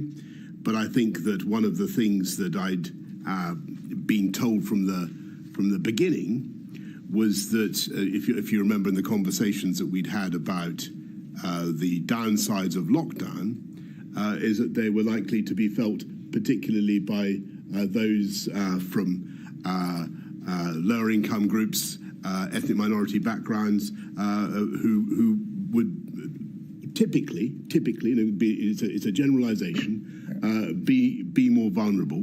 Yeah. So at that particular stage, it was one of the reasons why we were so careful about the timeliness of the lockdowns that we've described. But Mr. Johnson, just help me with this, because I may have missed this. Bearing in mind that these, as you've just said, were anticipated in low-income groups, ethnic minorities, tell me, what were the measures that your government put in place to protect these groups? So I've described the disparate impacts of MPIs and lockdowns and the way that affected Thanks policy. very much, Richard, for the £20. What we didn't at that stage know. Really and appreciate I think it. that's what Put it in the meter. Patrick is talking about. But what we didn't at that stage know is the extent to which the virus itself would impact different groups differently. Well, and that was only ready to become apparent in the course of the weeks ahead. Well, you say in the weeks ahead, very early on it became apparent. The first 10 doctors who died were from ethnic minority backgrounds. The first 10 doctors were doctors of colour, Mr. Johnson. You knew that, right? And that is correct. And sorry, can I just clarify? You knew that. I said, well, let me say what I knew. I knew that from the, and I think I'm right in saying that of the victims in the NHS staff, I think I may have got the figure wrong, but I think it's something like 60% in the first year were from ethnic minority backgrounds. Yeah. I may be wrong about that, but it's something of that order. It was falling disproportionately. Thanks very much, Captain Bart. On BAME staff, and we did spot that very early on. I was very worried about it. And I wasn't talking to my wife. I'm not married. I was talking to my mum. She just got back from work. As fast as we could. Yeah. Mr. Johnson, just so we're clear, I'm not for one moment suggesting that you didn't try to find out why. What my question was aimed at is what you did, what measures, protective measures, did you put in place to protect these vulnerable groups? That was my question. But let me move on, because time is short. Let me move on to topic. Well, so we put in all sorts. It would be fair to say until we'd established the chain of causation and what was going on, it was difficult to put in specific measures for specific groups. But clearly we needed to do more to protect NHS frontline staff, and they made a huge and tragic sacrifice. Yeah, well, we can agree on that. Let's move on to my second topic. In your witness statement, you acknowledge that there was a vast underestimation of the risks related to disparities in health outcomes, and you state at paragraph 46. You state this at paragraph 46. Now, considering this acknowledgement, what were the specific factors or considerations that contributed to this underestimation in the context of disparities in health outcomes, particularly those based on ethnicity? I think that to begin with, we were looking at the data as it started to come in. It was heartbreaking, and we were uncertain as to the cause. And the question, bluntly, was whether there was whether there were medical reasons, or whether there were, as it were, he just loves to waffle, doesn't he? For the greater suffering. Do a supercut, and his answers would take about 30 seconds, whatever he said in the last 2 days. to try to get to the answer. I mean, we've tried to get to the answer. Get to the answer. Get to the end of the fucking sentence, you knob. A great deal of work was done on that subject. The answer is, as I'm sure you, of course, know, a great deal of work, is that it appears that there isn't any medical grounds. What it I'm afraid tragically was cultural, was fantastic NHS staff from ethnic minority backgrounds in the front line dealing with patients and being exposed to the virus. Well, it was more. Sorry, forgive me, Mr. That's Johnson. what it seems to me to have been. Well, forgive me, Mr. Johnson. It's more than that. We had your former Health Secretary, Mr. Hancock, sitting where you were sitting, I believe last Friday, and he agreed with me, and I'm sure you will agree with me, that we can also agree that part of the disproportionate impact on the Black, Asian, thanks so much for the super chat, Emma, including healthcare workers, was as a result of institutional racism within the NHS and within the system. Can we agree on that? Yes, I can agree on that. I'm not certain. I'm afraid to say that Emma, thank you very much. BJ used the word victims of his callous incompetence. And indifference. There's incompetence and indifference. You are unaware of the report done by Public He's too busy Health having a England party. into the NHS that Mr. Hancock was telling us about, where it was talking about institutional racism. You're completely unaware of that as Prime Minister? I haven't, I've got to confess to you, seen that report. The information that I had was that wasn't the... I wasn't there. The information wasn't that me. I had did not mention that as a factor. You're in charge. Let me move on. You're in charge. Mr. Johnson, the June 2020 Public Health England report has been cited as a pivotal moment in the understanding. Just if we got the answer, we'll end up with nothing. Yeah, you're right. Relating to the COVID pandemic. Would you consider this report to be your first substantive opportunity for engagement on this crucial issue? On which issue? I'll repeat the question. On the issue of addressing disparities and risks and outcomes related to the COVID-19 virus. Right. Well, what we did was to try to make sure that everybody had the best possible protection, and to do whatever we could to stop infection of those particularly Black, Asian, minority ethnic groups who were in the front line of the fight against COVID. And, so Mr. Johnson, and sometimes, tragically, we didn't have PPE that was good enough, but we made a huge effort to equip our country with a huge effort. Sometimes you didn't have PPE. There was an issue at times, was there not, in relation to PPE not being culturally appropriate? You know, people with beards, religious outfits, things like that. Were you aware of that? That wasn't escalated to me. I was concerned that everybody should have the best possible protection. Let me move on. Can you share with us your reflections on how the findings of this report influence subsequent actions and policies aimed at mitigating these disparities? I think that what we wanted to do was to make sure that the incredible frontline staff of the NHS had greater protection, above all, by being less overworked. And one of the things that the pandemic was a terrible time, but one of the things that you were in charge. We did. That's why it was a terrible time. Was not only to embark on a program of big program of hospital building. Yeah, we are playing Serco to store the unusual PPE. Nurses, and I think we're well on the way to. Well, the subsequent government is well on the way to achieving that now. And if you're a nurse or a frontline worker, then clearly one of the best ways to mitigate the risk that you face and the disproportionate risk that you face as a Black, Asian, and minority ethnic frontline bin bags for the best possible protection. Yeah, to help you, and that was one of the key objectives of the program. Bin bags. It's a very large program. One of the key objectives was to give everyone bin bags. Now has, I believe, or certainly did when I was Prime Minister, more people in it than tell them to be happy about it. Mr. Johnson, forgive me. Thank you. They have limited time, Mr. Johnson. So I'm not trying to talk I'm sure you're not trying to talk me down the clock. I wouldn't dream of that. You wouldn't dream of that, would you, Mr. Johnson? I wouldn't. No. Right, I've two more topics and I've finished.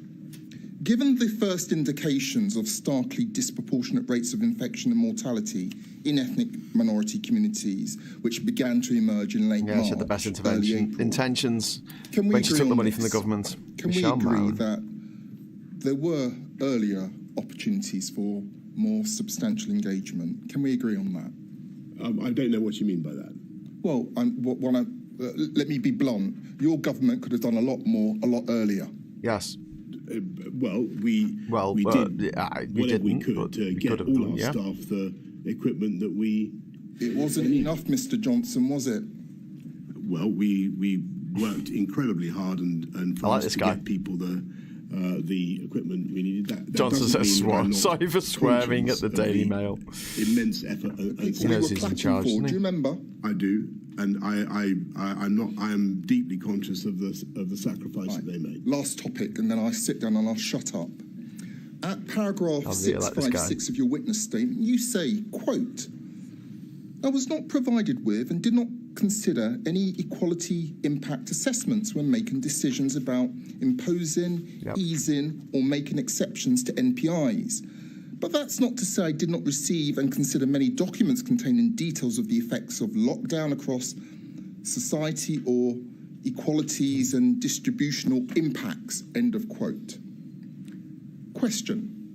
In the absence of such assessments, and that's the quality impact assessments, can you shed light on the sources of intelligence or information that informed your understanding of the disproportionate impact of NPIs on ethnic minority groups? What were the sources of your intelligence and information? Well, there was data that I saw. I can't tell you exactly the provenance, but there was data that... I love this guy. He's just having none of this shit. I think when you come to lockdowns, people from the Bangladeshi community were 4 times more likely to be engaged in closed sectors. People from the Pakistani community were, I think, twice as likely to be engaged in closed sectors. From my own extensive work as chairman of Transport for London and all the work I did as mayor, had taught me the massive disproportionate impact measures such as closures of retail, hospitality, and so on were likely to have on those very groups. So I didn't need. You didn't need the intelligence. I knew. You knew. I knew intelligence. I was getting data. Where we're going, we don't need intelligence. I knew that these measures were likely to be disproportionate in that. Thank you. Yeah. What was the point of him being in charge? Very good point, Wayne. I concede another 30 seconds under my time. Thank you. Thank you, Mr. Thomas. Mr. Metzer. Thank you, my lady. Mr. Johnson. Mr. Johnson, I ask a small number of questions on behalf of the long COVID groups. Matt Hancock and Dominic Cummings have said they were advised in early 2020 about the possibility of longer-term sequelae of COVID-19 by both Patrick Vallance and Chris Whitty. On the 17th of May 2020, you shared an article, we didn't go to it, about people reporting prolonged symptoms of COVID-19 in a WhatsApp group with them all. In short, did you also receive advice about long-term sequelae from Patrick Vallance and Chris Whitty at that time? Not as far as I can remember at that time. I do remember repeatedly asking for advice, and I think that I finally got a paper from memory. Yeah, Benjamin. Summer of 2021. Zephaniah's died, so that's why I've got me Peaky Blinders mug today. You were never provided with scientific advice doubting the existence of long COVID. Yet you've said that you were only persuaded that long COVID existed in June 2021. You've referred to that. I didn't say that. I was only given scientific advice. Yes. On COVID in June 2021. Yes, I'm asking you questions about when you were persuaded. Bollocks. You were only convinced by him, that's Chris Whitty, that long COVID was a serious problem when, from July 2020, you had been receiving letters from patient advocates and members of Parliament asking for formal recognition of long COVID. In September 2020, Mr. Hancock reminded you about long COVID. In October 2020, the NHSE announced a 5-point plan for long COVID. And on the 13th of October 2020, Sir Patrick Vallance advised you about considering long COVID at a cabinet meeting. And he said, in evidence here, that he described long COVID to you and you were sceptical about it. When was this? 13th of October 2020, Sir Patrick Vallance was. So I've given you a sequence of from July to October. Why wasn't this overwhelming body of advice and correspondence in 2020 sufficient to persuade you that long COVID was a serious problem at that time? I don't want you to think, so first of all, I don't want anybody to think that I didn't think that it could be a serious problem. What I wanted to know was the evidence. I wanted to understand what exactly the sequelae consisted in, and how I should explain it to people, what the symptoms exactly were, and what kind of a syndrome it really was. And I was having some difficulty getting a clear picture, and that was the reality. So this is a question, it appears, in relation to formal advice, written advice, but the box grid of October 2020, and we needn't go to it, 251910, that you scored bollocks on, was referring to the first NIH report into long COVID, a research paper that had already been published on long COVID by that time. It laid out symptomatology on long COVID. If you wanted advice, why didn't you simply ask for that report to be provided to you? I did ask for the evidence. I did ask for reports to be provided, and eventually one was provided. I think that I think there's a slight conceptual. First of all, I wish to again to recognise the hurt that those words must have caused to people suffering from COVID, and the very real suffering that they endure. And but when I referred to Gulf War syndrome, I was making I think a reasonable question, and I'm sure you wouldn't say the question? You wrote suffering bollocks? from Gulf War syndrome is mistaken. Mr. Johnson, I don't Mr. COVID. I hope that sticks. Do you agree? Mr. fucking you never COVID. Asked the NIHR report to be provided to you? I certainly asked for a report to be provided for me into long COVID, and it was eventually provided, but much later on. Yes, so not that report. Do you agree? Yes. Thank you. In July 2021, the Cabinet Office planned a policy which accepted high prevalence of COVID-19. It noted that the strategy was to continue to live with COVID without restrictions. One risk was noted as high rates of long COVID. Yes. The autumn-winter plan of 2021-22, published in September 2021, emphasised building defences through pharmaceutical interventions, and for long COVID only acknowledged the need for treatment. There was no effective treatment for long COVID, I don't blame as there you, were Bart. no pharmaceutical interventions to prevent its development. And you agree the best way to prevent long COVID is to prevent infection of COVID-19. Did the government choose to adopt a policy which you knew would result in a significant number of people, including young people, suffering from long COVID? What we did was to try to fight Boris, Mr. COVID, Johnson, and Rishi Dr. Death. Infection and mortality in people of all ages by stopping the spread of the disease. And I thought that by fighting COVID, a fortiori, you could fight long COVID. Yes, but you understand in relation to the decisions in relation to COVID and long COVID, they have different symptomatology. And that was precisely what I wanted to understand, and that was why I requested the report and the advice that I Seriously. did. And when I spoke about Gulf War syndrome, what I meant literally was, he says 10 words and none of them are lies. Because Gulf War syndrome, as I'm sure you know, nobody would say, I'm sure you wouldn't, that everybody suffering from Gulf War syndrome is mistaken. Yes, Mr. Johnson, I want to move away from Gulf War syndrome, with greatest respect. A choice was taken Mr. to allow COVID and high Dr. rates of Death. transmission, Brilliant. which brought more cases of long COVID, and you've said a number of times that messaging was incredibly important. Messaging in the end was the most important Rishi soon tool out. we had to deal with the virus. Why like didn't it. you therefore communicate the risk of long COVID to the public so they could take measures to protect themselves?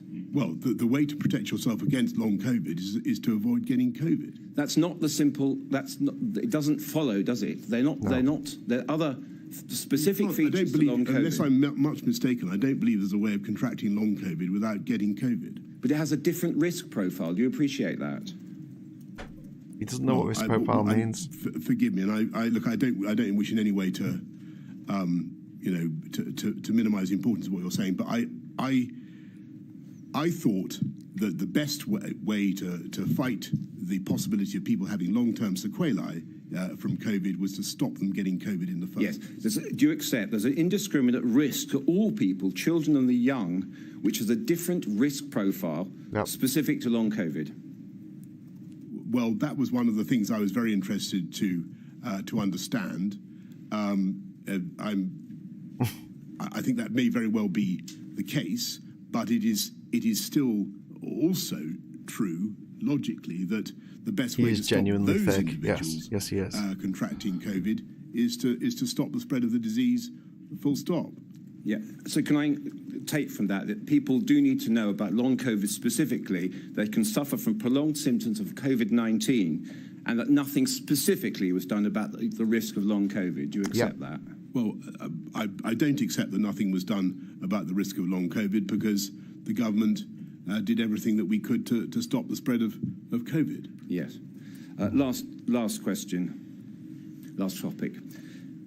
Yesterday, you said in your view, some people thought they may be suffering from long COVID, but there was in fact another cause.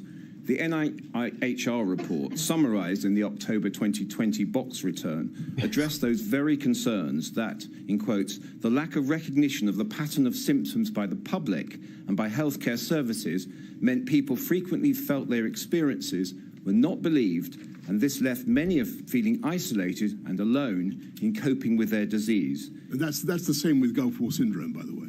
Yes, I haven't asked the question yet. It concluded, did the report, that more recognition and more support was needed. Having come to accept he never has a fridge to hide him when he that needs long it. Very good COVID point. is a debilitating and disabling illness, causing almost 2 million adults and children to suffer, do you now recognise that your prolonged disbelief in long COVID contributed to the delay in recognising long COVID, led to unwell people not being believed, and has meant decisions were taken on releasing NPIs without consideration of long COVID? No, I don't think that. I think that if you look at what actually happened from a very early stage, we started investing in research into long COVID, and I think 50 million followed by another 75 million, and into trying to establish the exact pathology of the illness. But the decisions were taken on releasing NPIs without consideration of long COVID. Do you accept that? Yeah. No, I think that there were going to be keep lying. risks involved in keep lying. Releasing the NPIs. There were going to be ME, sleeping sickness, that was seen as not real for a very long time. Would spread, and that was the thing we wanted to fight. Like gobshites like this. Can I just complete the question, please, my lady? It's the last question, I promise you. Do you accept that widespread transmission of the disease without public communications on the risk of long COVID and without other mitigation measures meant people could not take steps to protect themselves from long COVID? Do you accept that? No, I think that people were given plenty of advice to protect themselves from COVID, and as soon as we began to understand what long COVID was and its risks, we also publicised the risks of long COVID as well. Thank you, my lady. Thank you, Mr. Metzer. Mr. Menon.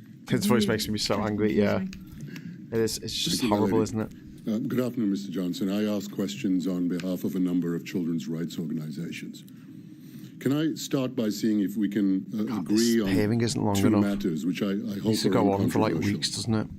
Firstly, in March 2020, when schools were closed for most children, you believed that schools should only close as a last resort if necessary to save lives and protect the NHS. Is that right?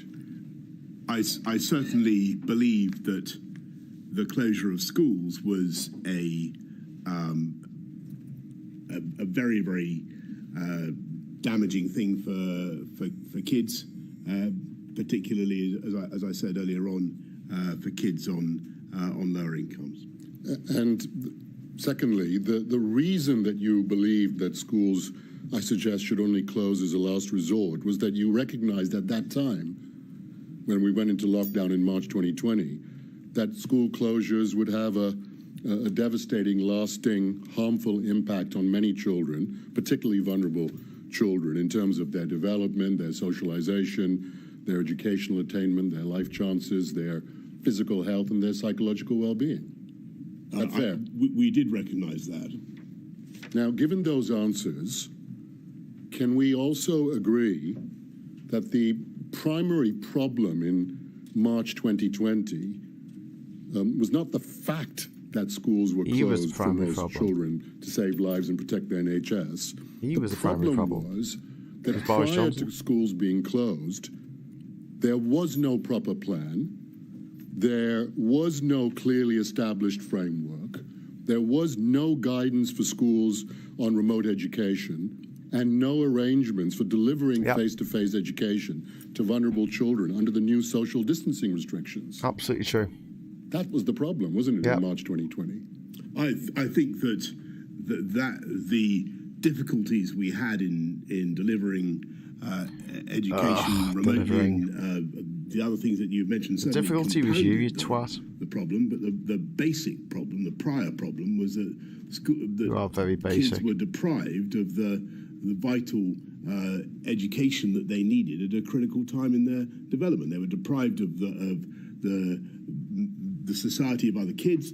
They were unable to socialize. It was a terrible, terrible time. And the evidence is, as I'm sure you know, that this was felt most keenly by those on lower incomes, and they basically received about 30% less education than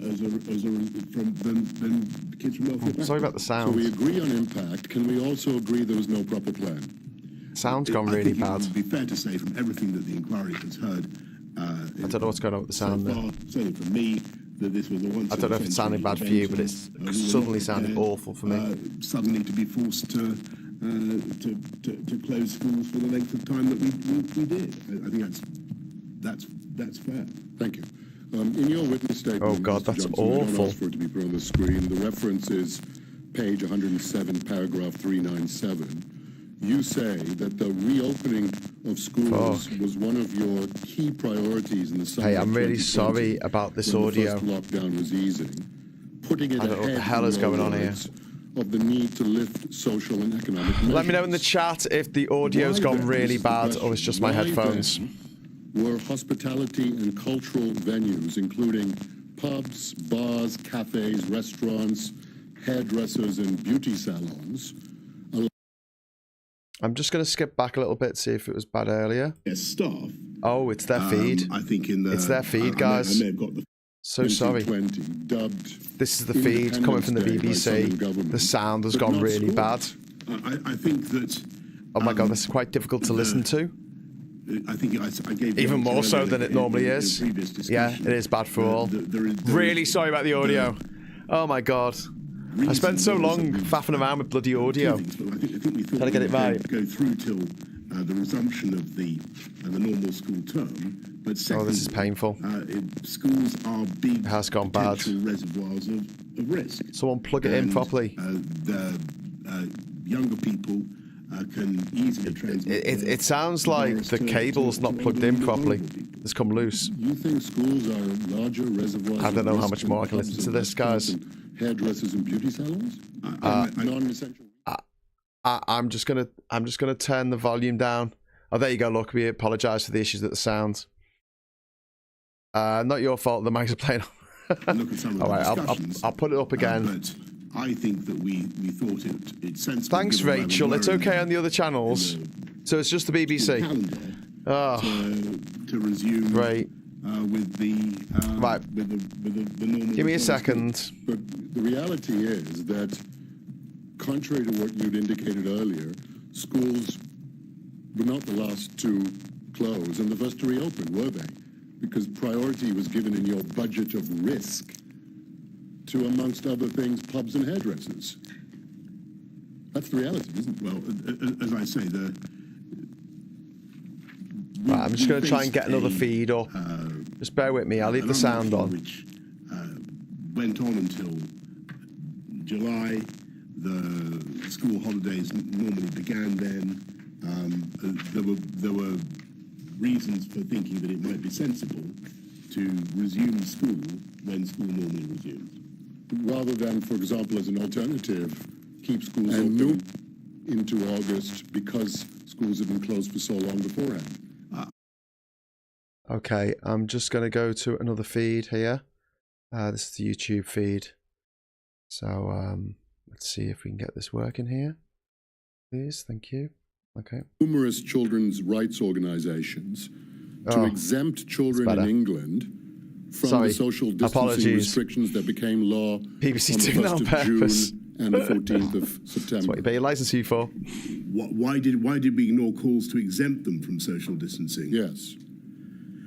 I would have to look back at the discussion. I fixed it. Forgive me, but I think it would. We're not on the BBC feed anymore. My instinct is it would have been because we wanted to minimise the risk of transmission. Well, let me just remind you what the position was. 1st of June, outdoor gatherings of up to 6 people from more than one household became law. One of them 4th of July, so-called Independence Day, all outdoor restrictions lifted, except in Leicester. 14th of September, when numbers began to rise again, the so-called Rule of 6 reintroduced at that stage. And so the position was that in England, children weren't exempted, but in Scotland and Wales, younger children were exempted from the social distancing restrictions, as I'm sure you're aware. Yes? And I think, well, that takes us back to the conversations we were having just now with the Council for the DAs, and I think in an ideal world we would be able to proceed as one epidemiological unit with one set of messages. Look, I hated all the restrictions. The BBC can't copyright this on schools, and I wanted to. They can't copyright this. This is public domain. But we faced a really awful pandemic, and the judgment was that, and this was one of the areas where the scientific always do with the hairdresser. Emphasis changed, because it wasn't quite as clear back in March. But the judgment was, I remember,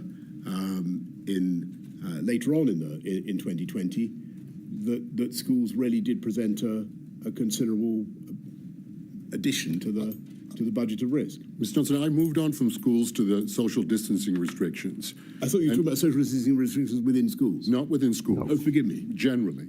Okay? Forgive me. And so just to be clear about this, just to remind you, the position was that in England, children under the age of 12, in other words, children who can't go out from their homes independently, were not exempt from the restrictions. They were not given, to use the government's language, that freedom and independence that children in Scotland and Wales were.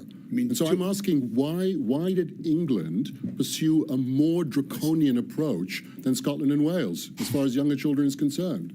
Well, I think I refer you to what I said just a moment ago. I think that we were trying to reduce transmission, trying to reduce risk, but clearly there was a divergence between the various parts of the UK.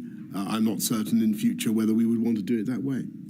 And just to be fair to you on this, so you know, the inquiry's not heard any scientific or medical evidence from either the CMO or the GCSA to the effect that what Scotland and Wales was doing was somehow dangerous and that the English approach was better, just so you understand the position. Now, opposition to the decision not to exempt younger children from the social distancing restrictions was not confined to the Children's Commissioner and children's rights organizations. Members of your own government and political party were expressing concerns about this. And I'd like to show you one particular WhatsApp exchange, if I may. Oh, back into the WhatsApp. The reference is 176785. What? The WhatsApp page government. 24. And if you could indicate when you have that on your screen, it would be appreciated. I think you have it now. And if we could turn to the 11th of October, please, the entry at 15:46:59. This is a WhatsApp exchange between Matt Hancock and Helen Whately, who, as you know, was Minister of State in the DHSC at the time. And Helen Whately says this: "Wish we could loosen on children under 12 on rule of 6 for tier 1. And then sometime about an hour later, she says it would make such a difference for families, and there isn't a robust rationale for it. Yes. Now is a really good chance to show we have listened. Lots of MPs were pushing on this during last week's debates." And Matt Hancock replies, they don't want to go there on this. She asks, are we they? And then this from Matt Hancock, as in number 10, also on curfew, they don't want to shift an inch. They're too busy having parties. In respect of that, first question, were you aware at this time so this is October? Yeah, mid-October. So this is about a month after Scotland and Wales have exempted children from the rule of 6. Were you aware at that time that Helen Whately and lots of MPs, to use her words, were calling for children to be exempt from the rule of 6? Were you aware of it at the time? I just want to say how grateful I am to you for bringing this to my attention, because I hadn't clocked this. Yeah. But it's a great example of the kind of thinking, the kind of debate that was going on at a time when, as everybody knows, and we've been discussing this extensively this morning, the R was going up, and we were about to announce the tiered system. So the 11th of October, we're literally days away from having to ask the country to go back into parts of the country to go back into lockdown, and we are. So the last thing to explain why it might have been difficult for us to signal any kind of relaxation at that stage, to suddenly say that we were going to relax the rules on social distancing for kids, for young people, would have been a very, very peculiar signal to send out at the very moment when we were desperately trying to get the existing measures to work, and we were on the point of toughening them up. And so I think that probably answers your question. So I think what you're saying is that Matt Hancock was right when he said to Helen Whately in this WhatsApp exchange that number 10 doesn't want to shift an inch. He's right about that, isn't it? I don't remember, to be frank, I don't remember a conversation about it, but I can see why we would have been reluctant at that stage, given what was going on in the pandemic. Finally, Mr. Johnson, I hope again this is uncontentious, taking a global view of the position. Although children had fewer health risks from COVID than adults, particularly older and more vulnerable adults, do you agree that children suffered disproportionately from the government's non-pharmaceutical interventions to contain the virus, both in the short and the long term? Taking an overall view of the pandemic. I absolutely do, and that's why we put a lot of money into CAMS, into children now mental health services. That's why it takes 3 years to get a diagnosis of ADHD through CAMS, program, not as big perhaps as I would or autism. Have loved to see, Piss but off. I do think it was an important thing to do. Put loads of money into CAMS, lying sack of shit.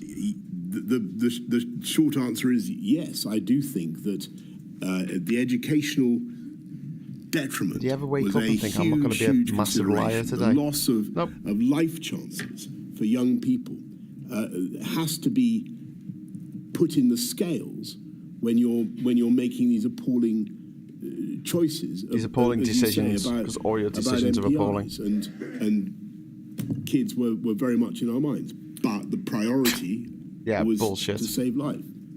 Mr. Johnson, much as I'd like to challenge you on the nature of the government response, the inquiry has understandably decided that that is a matter to be properly explored in 2025 in a separate module.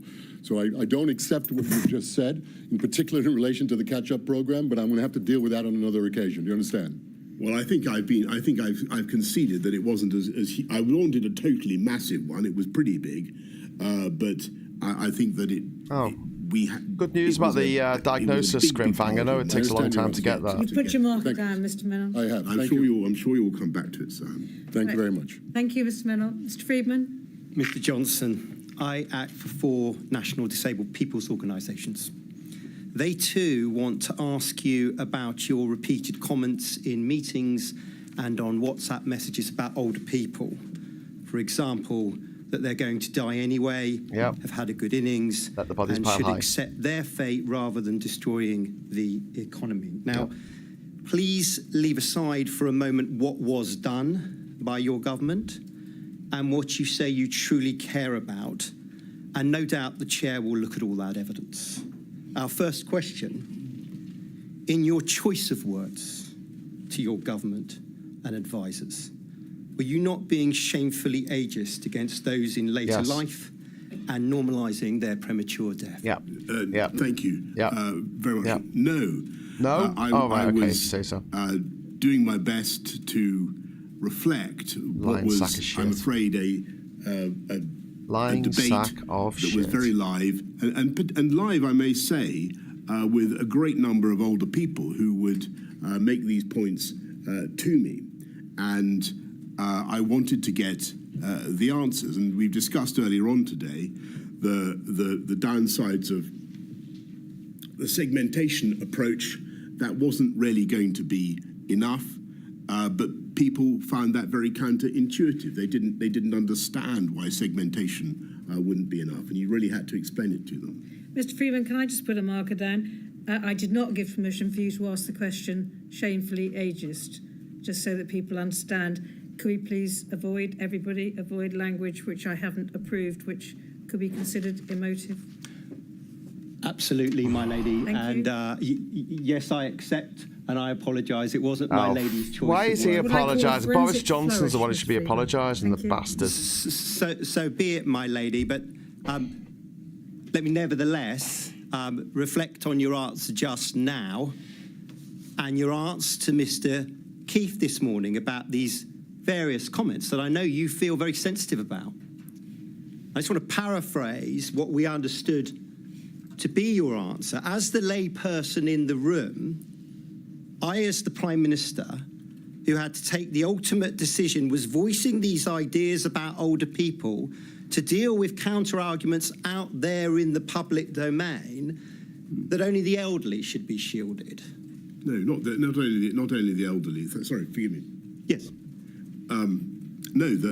So from the beginning, we had a massive programme of shielding for the vulnerable, as you know, and went from about 1.3, 1.5 to ultimately about 2.5 million people, some of whom were shielding for an incredibly long time, and it was a miserable, lonely business. Given all the detriments that people endured, the inability to get the medical health care that they might need, all the downsides of that, it was, I think, reasonable to think about. It'd be reasonable for you to take a long walk off a short pier.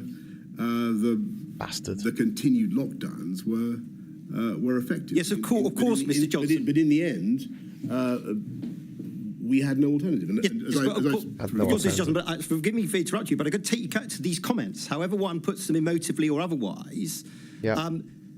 Once we get into August and September, and these comments mostly made in October, you've had those discussions about how a more dedicated form of segregation for the elderly and their households is not going to work, essentially because the virus will break out of the shielding system. And you're taken to the WhatsApp messages by Mr. Keefe. So it's going to have to replace the battery in my light. Just one moment. To counsel to the inquiry this morning and to me just now about you putting arguments for only older people being segregated in some form of super shielding, therefore have anything to do with your repeated assertions that old people are going to die anyway, that they've had a good innings and we should not sacrifice the economy because of them. So what I'm trying to put to the scientific opinion is the I want to understand first of all who the potential victims of COVID are at that particular moment, and as everybody knows, it's people of all ages, and I've seen it for myself, because I've seen some figures. I think for the average or the median age of COVID victims. I'm trying to understand what alternatives we have, and I'm reflecting a widespread view that there must be some twin-track strategy. There must be some way in which we can somehow avoid this damage to the entire economy and society, whilst looking after the interests of the elderly. And what I'm trying to get from the scientists is, and from everybody in the room is, well, what is the answer to this? And the answer is, as everybody knows, that there is no alternative approach. There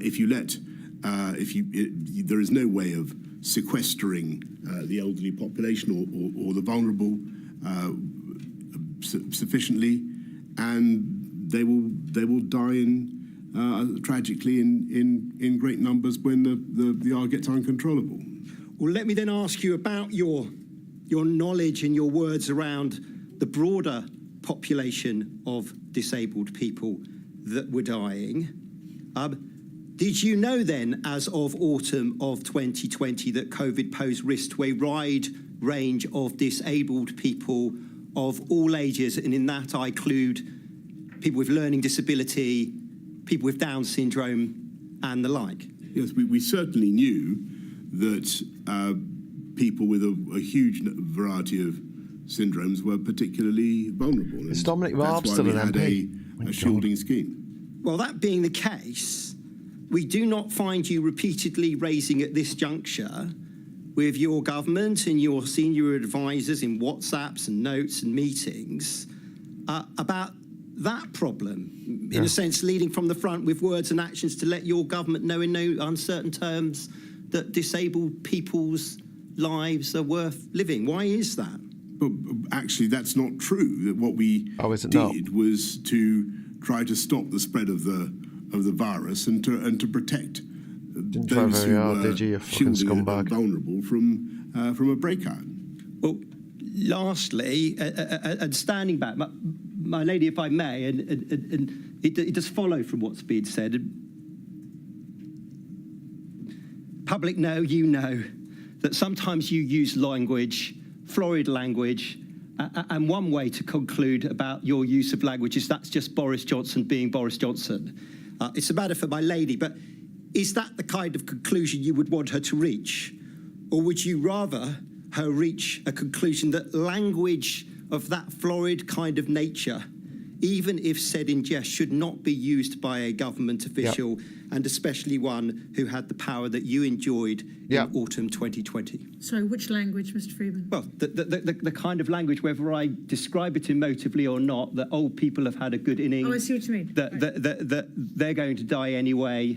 Well, let me thank you. It's that. I think you understand the question I put to you. I do understand. You've probably heard it before. No, I do understand that, and so let me give you a straight answer. A straight answer. Here we go.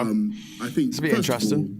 First straight I answer regret the last 2 days. all hurt and offence caused by publication of language that was not intended for publication. The publication. It's been recorded by someone's not the actual language, the publication of the language. Or whatever. Important caveat there. These were private conversations with officials. Secondly, a lot of what has been reported is incorrect, there are words that are ascribed to me that I simply don't recognise. But the third thing is, insofar as it's obviously true that I was from time to time speaking bluntly and in an unpolished way about these issues, it was for two reasons. First of all, I wanted to as I say, to represent the layman and to get an answer that was intelligible. Number two, I wanted everybody in the room to feel that they could also speak freely. Oh, this is his because bullshit response. His defence, isn't it? Full of, I wanted people to be able to speak their minds. Learned or bureaucratic disingenuous bullshit. About, these complex phenomena. You do need people to feel that they have the space, without being embarrassed, to say things simply, even if taken out of context, they can be made to look unfeeling or uncaring when people really aren't being unfeeling. Make sure they get back to work. They're trying to express ideas simply. Make sure people who have never worked because they can't. Make sure they get back to work concisely as they can. Thank you, Mr. Freeman. Thank you, Monday. Ms. Davis is over that way. Mr. Johnson. I might have to go at any moment. I'll try and get to the end of this. Yes, I can. Johnson, line of questioning. I ask questions on behalf of Southall Black Sisters and Solace Women's Aid, who, as you will know, are part of the violence against women and girls sector. Yes. And so my two topics are on domestic abuse, which is something that you told us yesterday you were personally very alive to that issue. Yes. And you will know that the regulations, the stay-at-home regulations, contained a number of exemptions. One of them was that you could leave because of risk of injury. And we've heard from Mr. Hancock, and it's obvious that that was intended to include risk of domestic abuse besides anything else. Yes. I want to ask you about messaging. My first topic is on messaging, which you've told us is not just an important part of an MPI, but actually an important MPI in itself. And the messages are your addresses to the nation when you announce lockdown. And there were 5 in total. The 23rd of March, the first lockdown, the 31st of October, when you say there's going to be the second lockdown, the 5th of November, when the details of the second lockdown are announced, the 19th of December, which is Tier 4, and then the 4th of January 2021, when you announce the third lockdown. And in all those addresses, you emphasise quite rightly that people must stay at home throughout. And you also refer to some of the exemptions. So on the 23rd of March, you say people will only be allowed to leave their home for the following very limited purposes. And those 4 purposes are shopping, exercise, medical need, travelling to and from work if that's absolutely necessary. And you conclude that part by saying that's all. These are the only reasons you should leave your home. Stanley Johnson, the famous wife beater. On the other occasions, once beat his wife so badly she ended up in hospital. And the 19th of December, you give similar lists. On the 31st of October, you do include the words escaping risk of injury or harm. But on none of those addresses throughout 2020 do you say that people can leave if they're at risk of domestic abuse. You do say that on the 4th of January 2021. You say that explicitly, where you say, or to escape domestic abuse. So why was domestic abuse not mentioned earlier than January 2021? Thank you. I think that you're making a very good point, and I think in retrospect we should have given consideration to mention that issue explicitly earlier. That didn't mean we were silent or inattentive to the problem. We put money into helplines almost immediately. I think in April we set up the Ask for Annie scheme. I think we as you know, there was a so people could go. So people, under the rules, people could go out to the chemist, for instance. Well, I'm going to stop because I will probably come on to that, and I'm interested in messaging for the moment. Would you say that the failure to mention it, which you've just acknowledged in hindsight, was an error, is compounded by that phrase of the 23rd of March, saying that's all, these are the only reasons you should leave your home? Well, I think that I hope that people would have understood that to report a criminal offence was also a reason to leave your home. But clearly, it was something we should have made explicit. And in her evidence to the inquiry, Dame Priti Patel, your Home Secretary at the time, said that she and her department had raised the need with Downing Street to refer to domestic abuse amongst the exemptions. So why did you or your team not respond to those representations sooner than January 2021? I don't remember her raising that with me.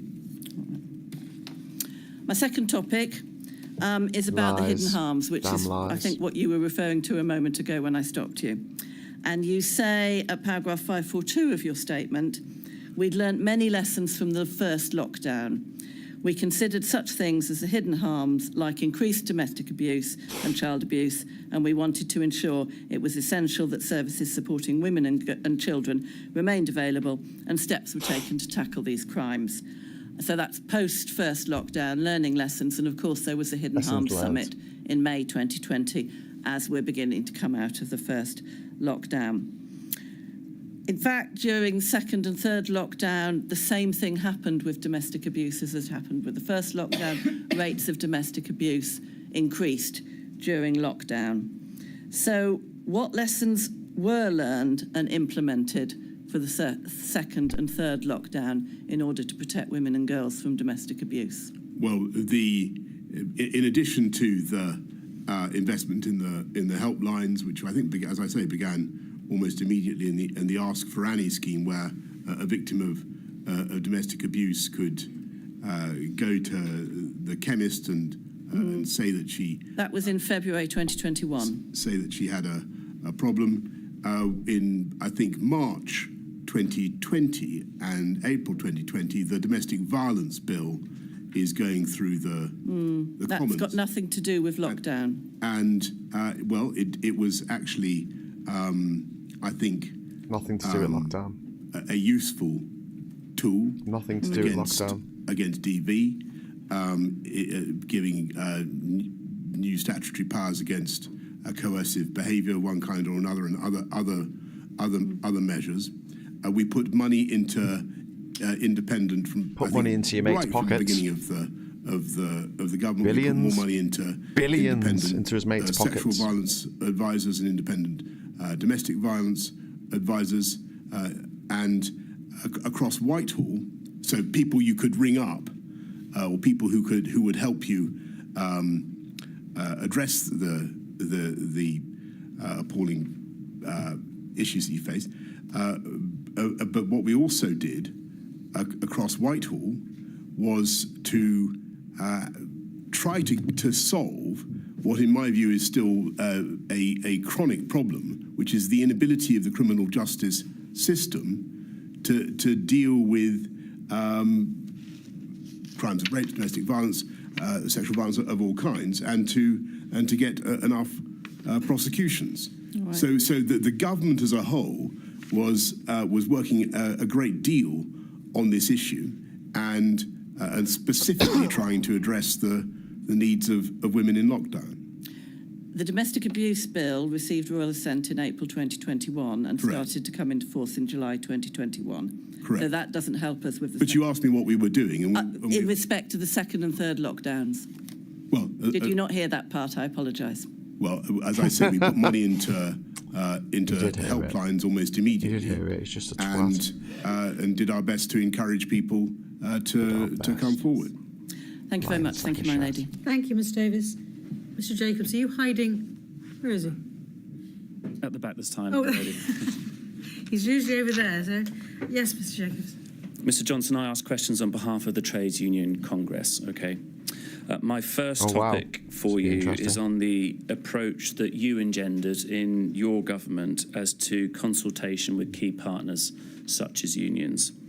And I'm going to ask you about a meeting in July 2021. You will recall, I'm sure, that at that time there was discussion about return to workplaces and the unions that I act for were calling for various measures to advance workplace safety.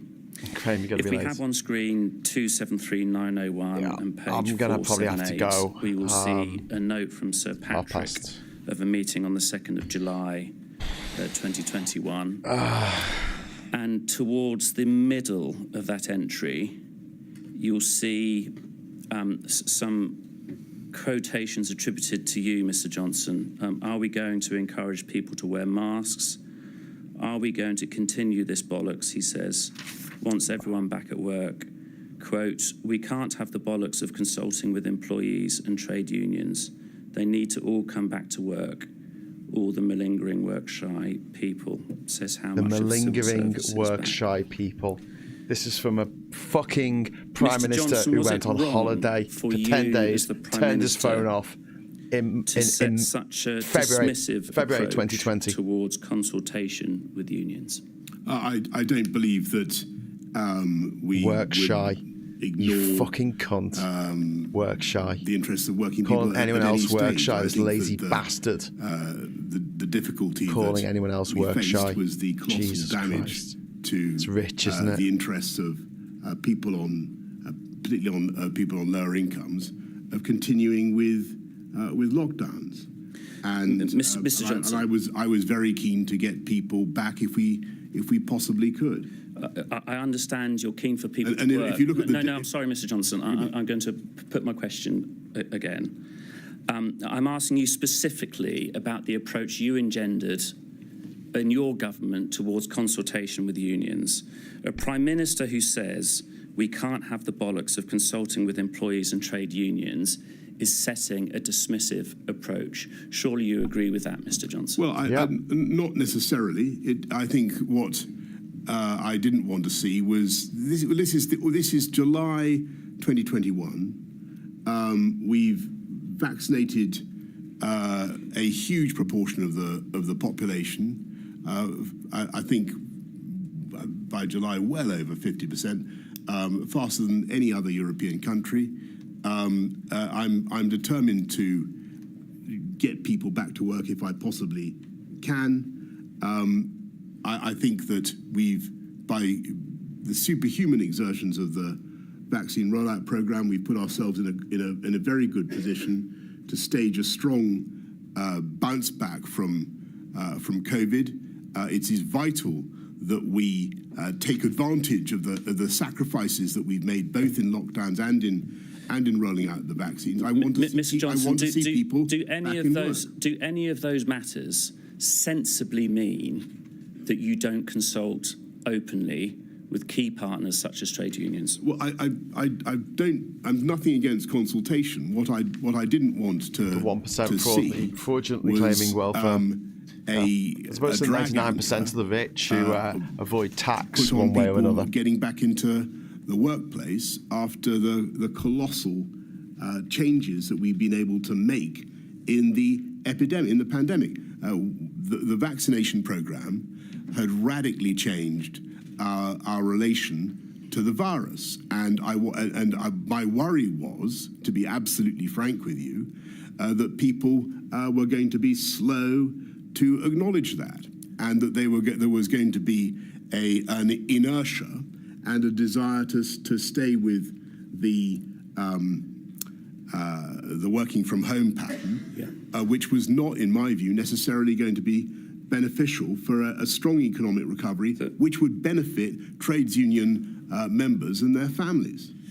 If we move, Mr. Johnson, from the slightly more general to the more specific, an issue on which you may recall a similar difference of view between unions, education unions in particular, and government, was on the issue of masks in schools.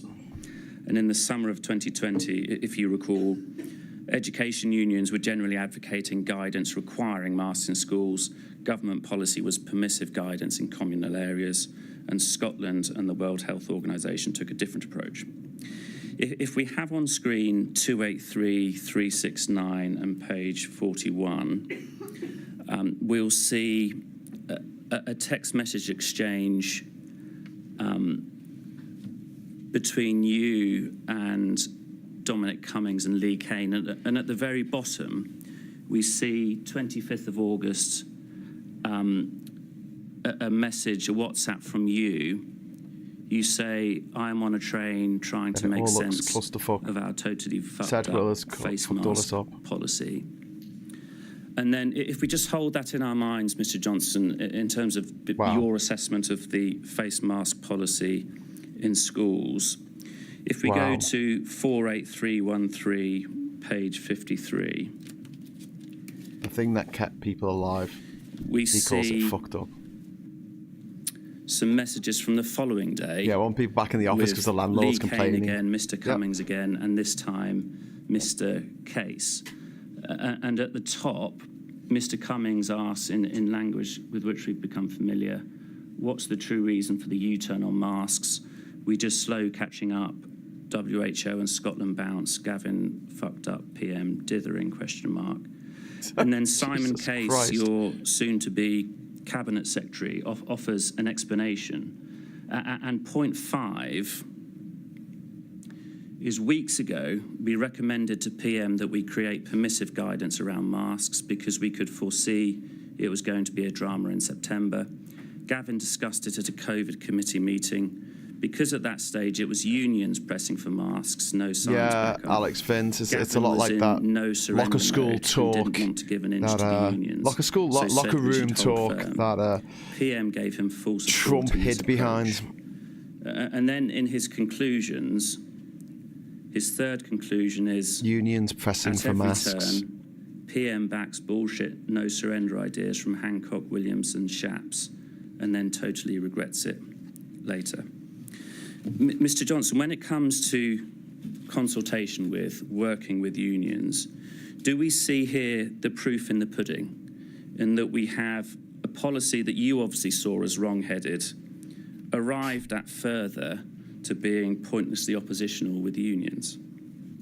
No, the reality is that the reality is you were the worst Prime Minister we've ever had. Masks, as we had Liz Truss. knows very well, the position on masks changed during the pandemic, and the advice initially from Chris and particularly from Patrick was that masks were thought to be of limited benefit. They might be thought to be of some symbolic benefit. That changed as the scientists thought that in the end it was a powerful signal to people it's also to wear a why mask that, surgeons wear masks. Surgeons wear masks that the virus was still for the reason that they don't spread anything they've got to the person they're operating on. Also, as time went on, this isn't rocket about, science. Droplet spray and so on, and the potential of masks to interrupt transmission. So, what you're seeing there in that exchange is the natural political result of a change in advice and a change in understanding of the virus, eventually bringing about a change in policy, and that's what you'd expect. Mr. Johnson, is what we're seeing here, in fact, quite simply what's on the page, in that you describe, well, I'm not going to repeat your words, but a wrong-headed mask policy.